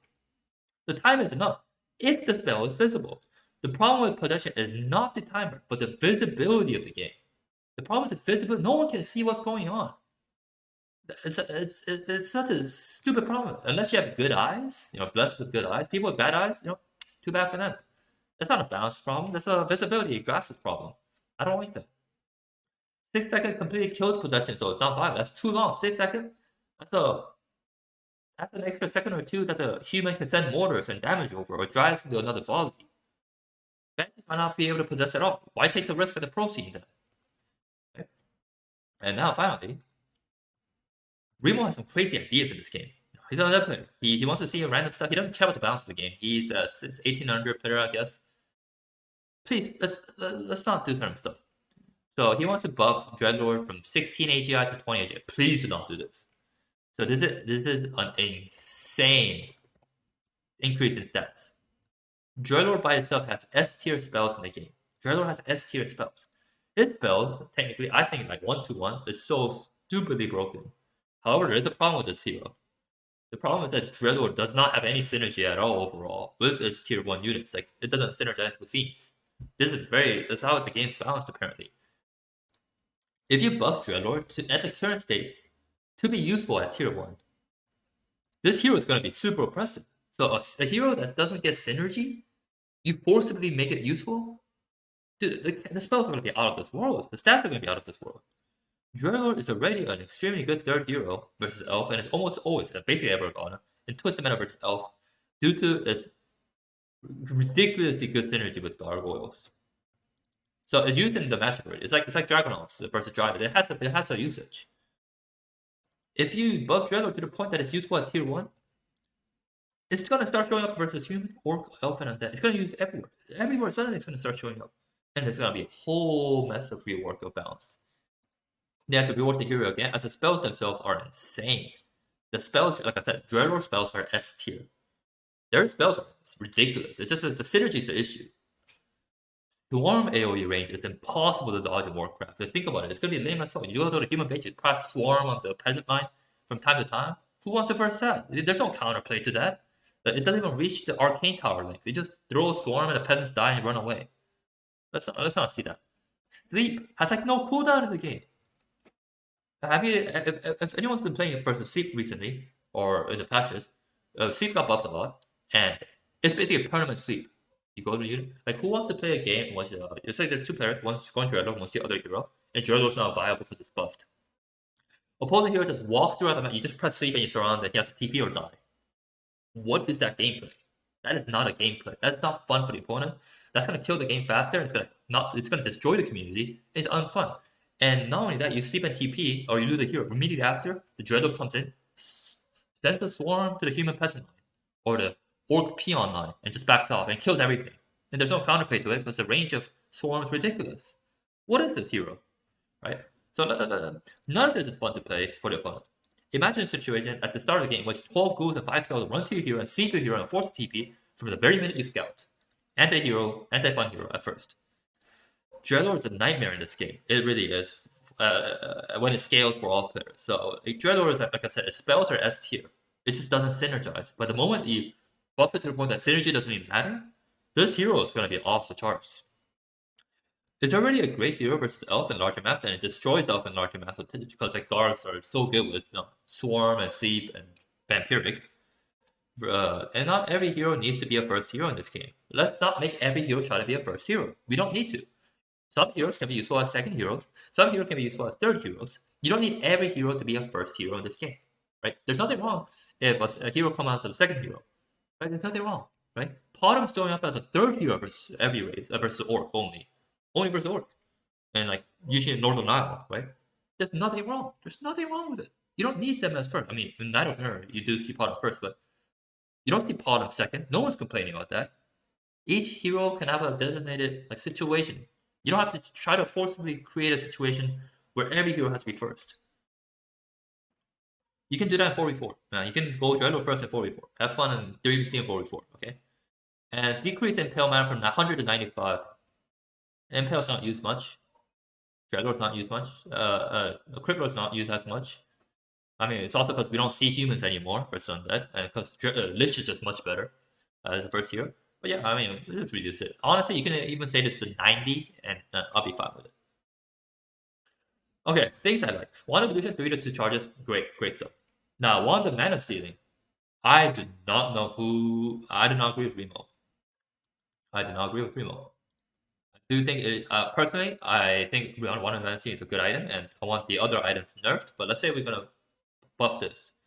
75 is way too much in this game. It completely shuts down the opponent's hero at the start of the game. 50 is too little. I think 65 is fine. Honestly, I want to put it 60. But I think 50 is already good enough. But 150 mana deleted It's essentially ending the opponent's hero in the game. Think of like mirror matchups. Or heroes like Armage will be deleted if this item gets used. Imagine you use two of these mana mana steal on an Archmage. Archmage is fragile. He can't fight. Archmage strength is water elemental. Same with Keeper. Treants. You just disable that, the hero's useless. Your hero has mana, you can kill him. He can't do anything, it's a dead hero, walking corpse. What is this game? And heroes like Death Knight and Mirror will be completely useless for once they get denied 2 costs. Think about it. It'll be game over with this item. If it goes 75 at least. You're essentially getting off 4 coils for one side, if it's 75 still.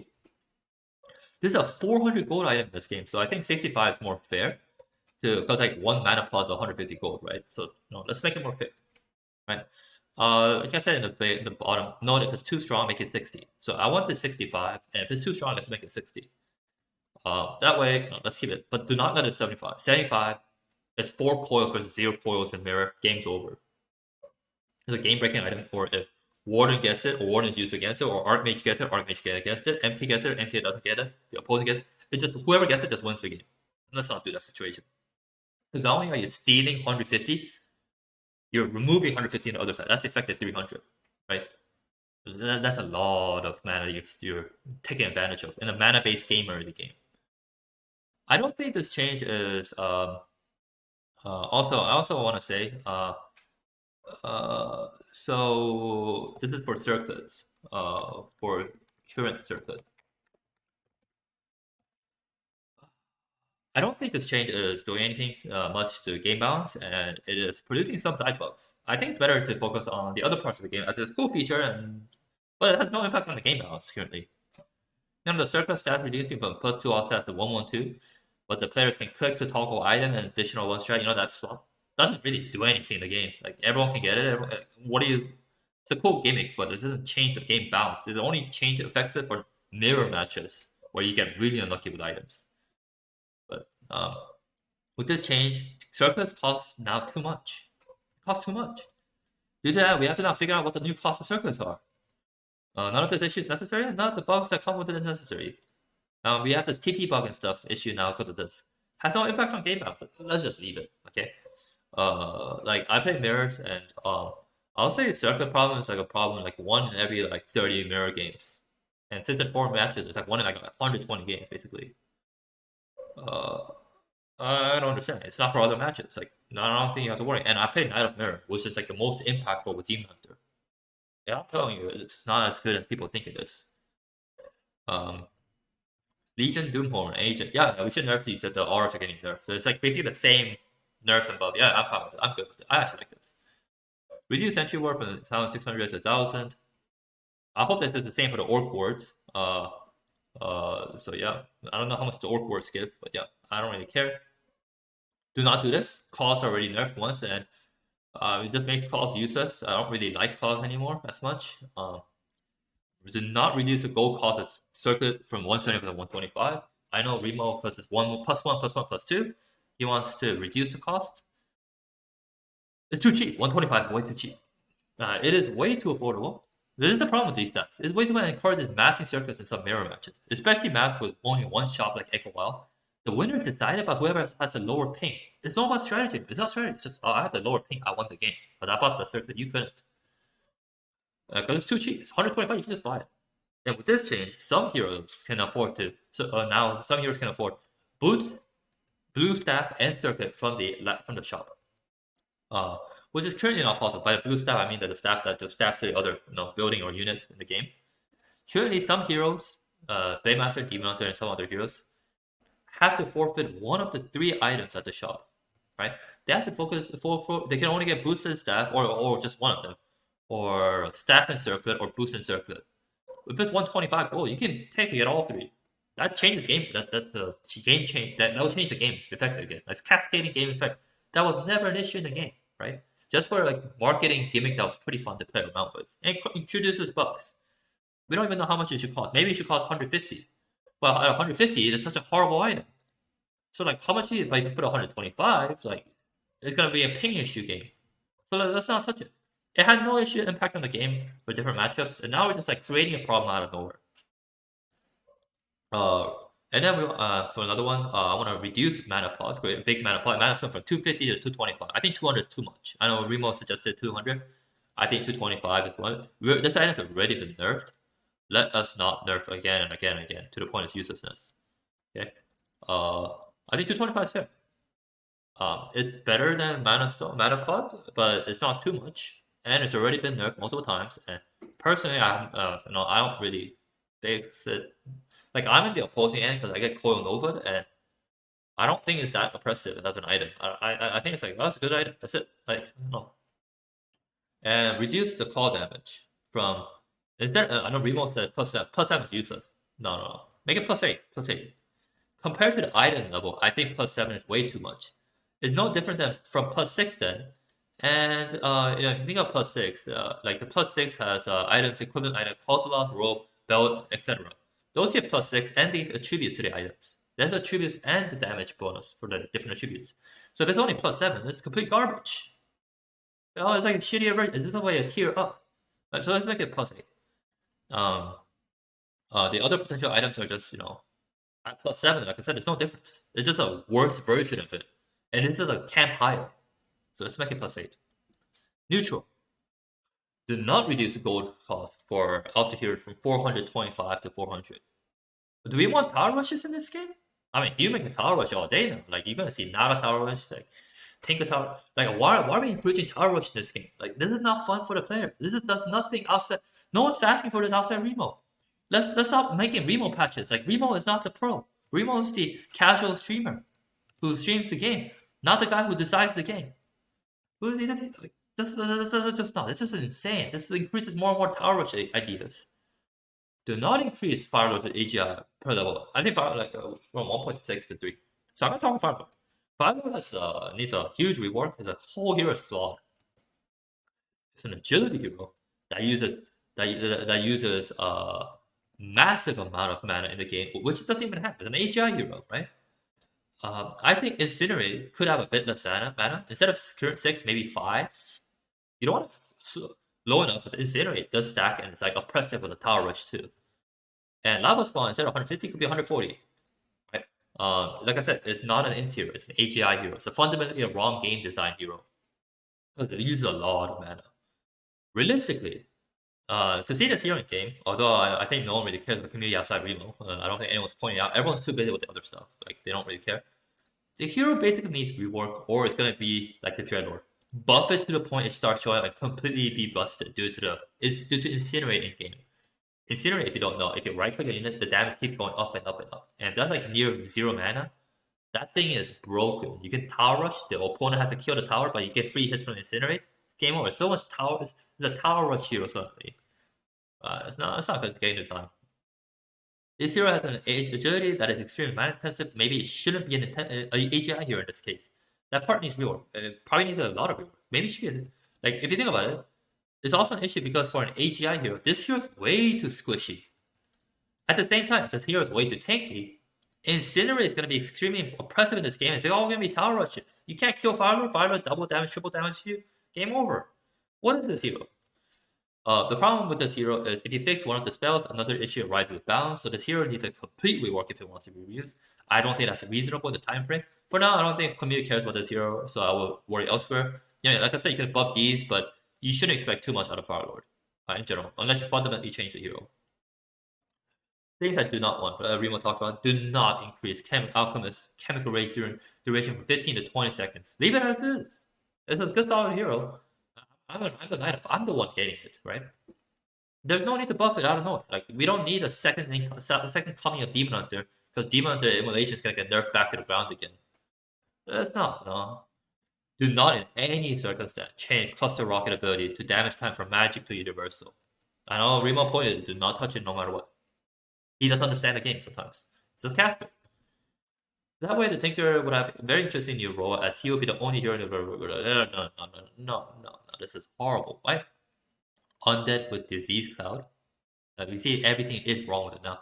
Undead with Disease Cloud will dominate Knight of Dryas, in this case, by getting Tinker Third. There is no kiting ability for Dryas anymore. And they just died 1-2, because like Dryas died at 1 or 2 volleys to Undead, maybe 1 volley, full volley.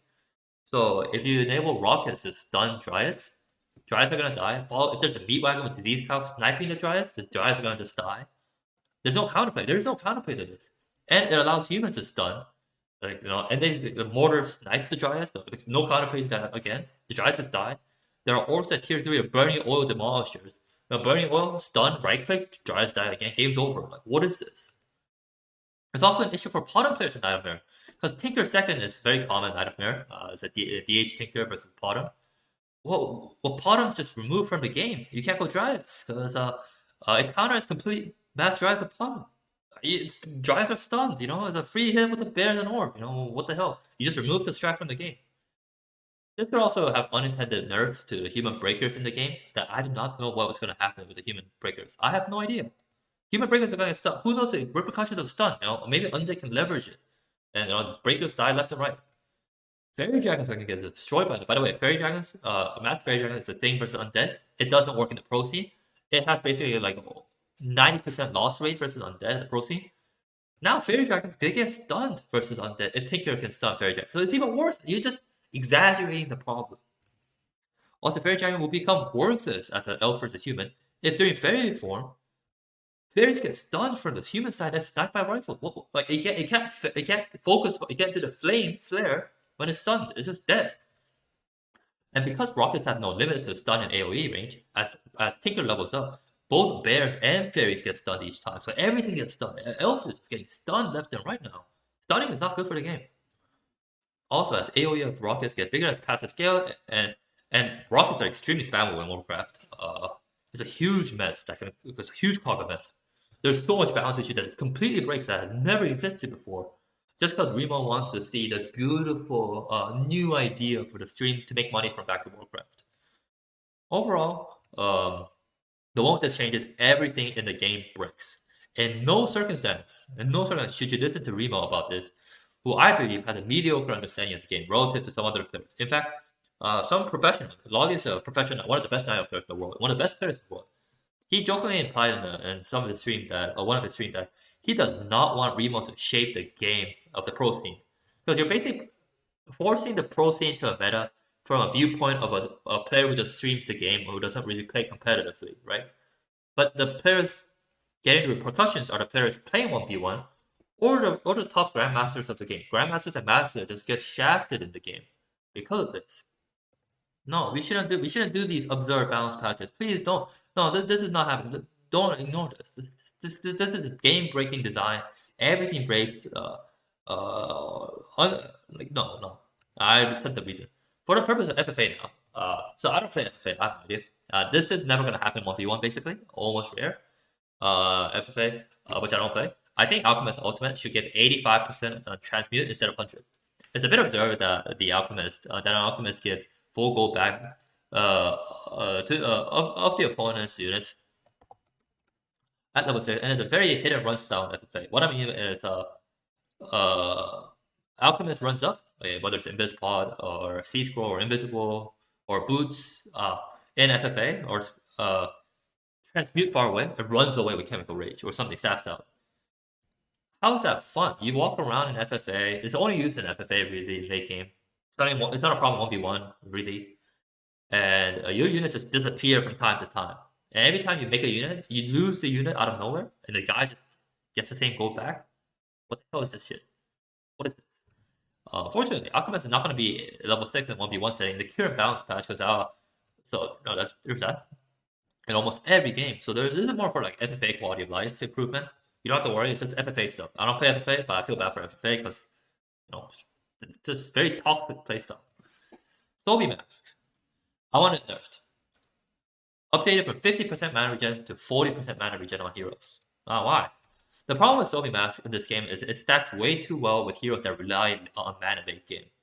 Due to that nature, some heroes like Shadowhunter disproportionately benefit in the game, which can have a notable impact to the hero being able to essentially infinite heal through a heal wave. If late game, if Shadowhunter has heal wave, let's say level 2 or 3, and you have a Sobi Mask, you can assume that the orc, like for instance, has infinite heal wave in the fight. Infinite sustain. These like mana-based heroes, like some heroes just benefit too much. So I think like a very small change from 50 to 40, that's just 20%, that's pretty big, it's gonna be more. It's gonna make matters more fair. Okay? You don't need 50%. 50% is huge.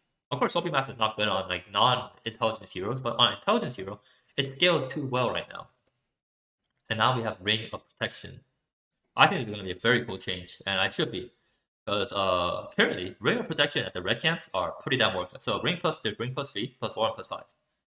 Plus 4 is like very few in the map and some maps, and plus 5 is basically only in Twisted Metals, like 2 of them. So they don't even show up. I want them to have some spell resistance in the game. Currently, red camps are, rings at the red camp are essentially a worthless item, meaning you just sell them for gold. I'm thinking Ring of Regen plus 3 because it's very common. Gives 1% spell resistance. So Coil Nova, Shadow Strike, Bolt, Chain, everything helps the Archmage too. Helps Human. This is a buff to Human. Human should be happy. It's 1% spell resistance, so you know like maybe you'll hold it to save you. Ring of Protection plus 4 gives 2% spell resistance. So these like Novas and all that stuff, saving the Archmage a bit. And Ring of Protection plus 5 gives 4% spell resistance. Now on paper, if you think about it, I was like, wait, if you get 6 plus 5, that's 24% Undead can't play. I'm telling you, the only time you can get plus 5 in this map is Twisted Metal. There's only 2 of them, and some RNG, and each side only gets 1. So you can get at most 1 ring plus 5. And there's no guarantee you get ring, you can get other items. So I think it's very fair to get 4% for that. And 3 is still most of the map in the game. 1%, if you have 6 of them, it's only 6%. You're not gonna have 6 rings. You're gonna have other items, so it's fine. Realistically, it'll be like plus 4 or something. But it gives you some reason to hold it. This will be incredibly helpful versus Coil, Nova, Shadow Strike, Bullet Chain, like all the Breath of Fires are all in the game. It also makes Ring of Protection of plus 5 not instant sell in the game for gold. It will make the rings more viable in the game. It makes the ring like maybe I should keep it. Like maybe that 1%, maybe that 4%, or maybe that 2%. Maybe that can save my Archmage from dying to the last hit. Maybe, right? It gives you an incentive instead of like, oh, I gotta sell for 200 gold. Oh, what's the point of item? Are these items supposed to be gold? Like, are you supposed to sell them every game? Like, give them a condition. You have to also understand, when you get a ring, Orc is getting a nerf. Blade Master is getting a nerf. Heroes like Blade Master is getting a nerf because they're physical damage units, right? Your damage roll is getting lower. But Undead, Nuking, or Shadow Strike, both those are not getting nerfed at all. So one race is getting worse by the item getting nerfed. The other side is the same. It should have some effect of both sides. Have some repercussions. So ring should also do something to spells, but you don't want spell resistance to be so high that it's ridiculous. Now I'm able to say these logic because realistically, this item doesn't exist in 1v1. So there's only these two, and there's only going to be like 1 item at most, or 2 for 1v1 purposes, which is like only like 4% spell resistance, or maybe like 5 at the best case scenario. This will be an indirect buff to weaker heroes in the game, vulnerable to Coil Nova, e.g. Archmage. So this is gonna be a human buff in the game. So nice. My reasoning for 2%, 4% for 4 plus 4 plus 5 rings are simple. In the current 1v1 map pool, Twisted Metal is the only map pool with plus 5 ring, and there are only 2 potential camps, hence you cannot stack them in each camp, as each player gets 1 of them, so you cap that 1 plus 5 ring, which is 4%. Plus 5 ring is essentially an inferior version of Rune Bracer. Think about it, even if you get all these incredibly lucky, it's still worse than 1 Rune Bracers, realistically. So I think these numbers are reasonable. They're very small, and they make some difference, but you might just hold them just a bit longer. Give a reason to hold. In almost all 1v1 maps, you can get Ring of Protection plus 4 is 2 to 4, and consider each side gets half the map. Most realistically, there's only going to be 1 or 2. So at most, you're only going to get 4% on the plus 4 at the best case scenario for rings. Hence, there will be an artificial spell resistance cap in the game with rings due to unavailable of items themselves. Now you can argue, and also makes the players not feel like garbage getting plus 4 ring while the opponent gets something else. And technically, there are games with shops, marketplaces. If the player is in a situation with the marketplace to be able to afford Ring of Protection plus 4 plus 5, if they can spam plus 5 rings, that's an absurd amount of gold not spent on unit. So you don't have any units, which is not viable in competitive 1v1. And unless the player, like I said, already won the game. Unless they won the game, they want to troll around. Yeah, sure. Like if you're so far ahead, you can just throw like a couple thousand gold here and there and still win the army fight. Sure. Otherwise, it's just a gimmick, right? So I mean, these are my thoughts on it. So, and I hope like that helped the reasoning. Um, I understand that it's rather long, but I wrote this with the idea of trying to explain the game itself. Thank you.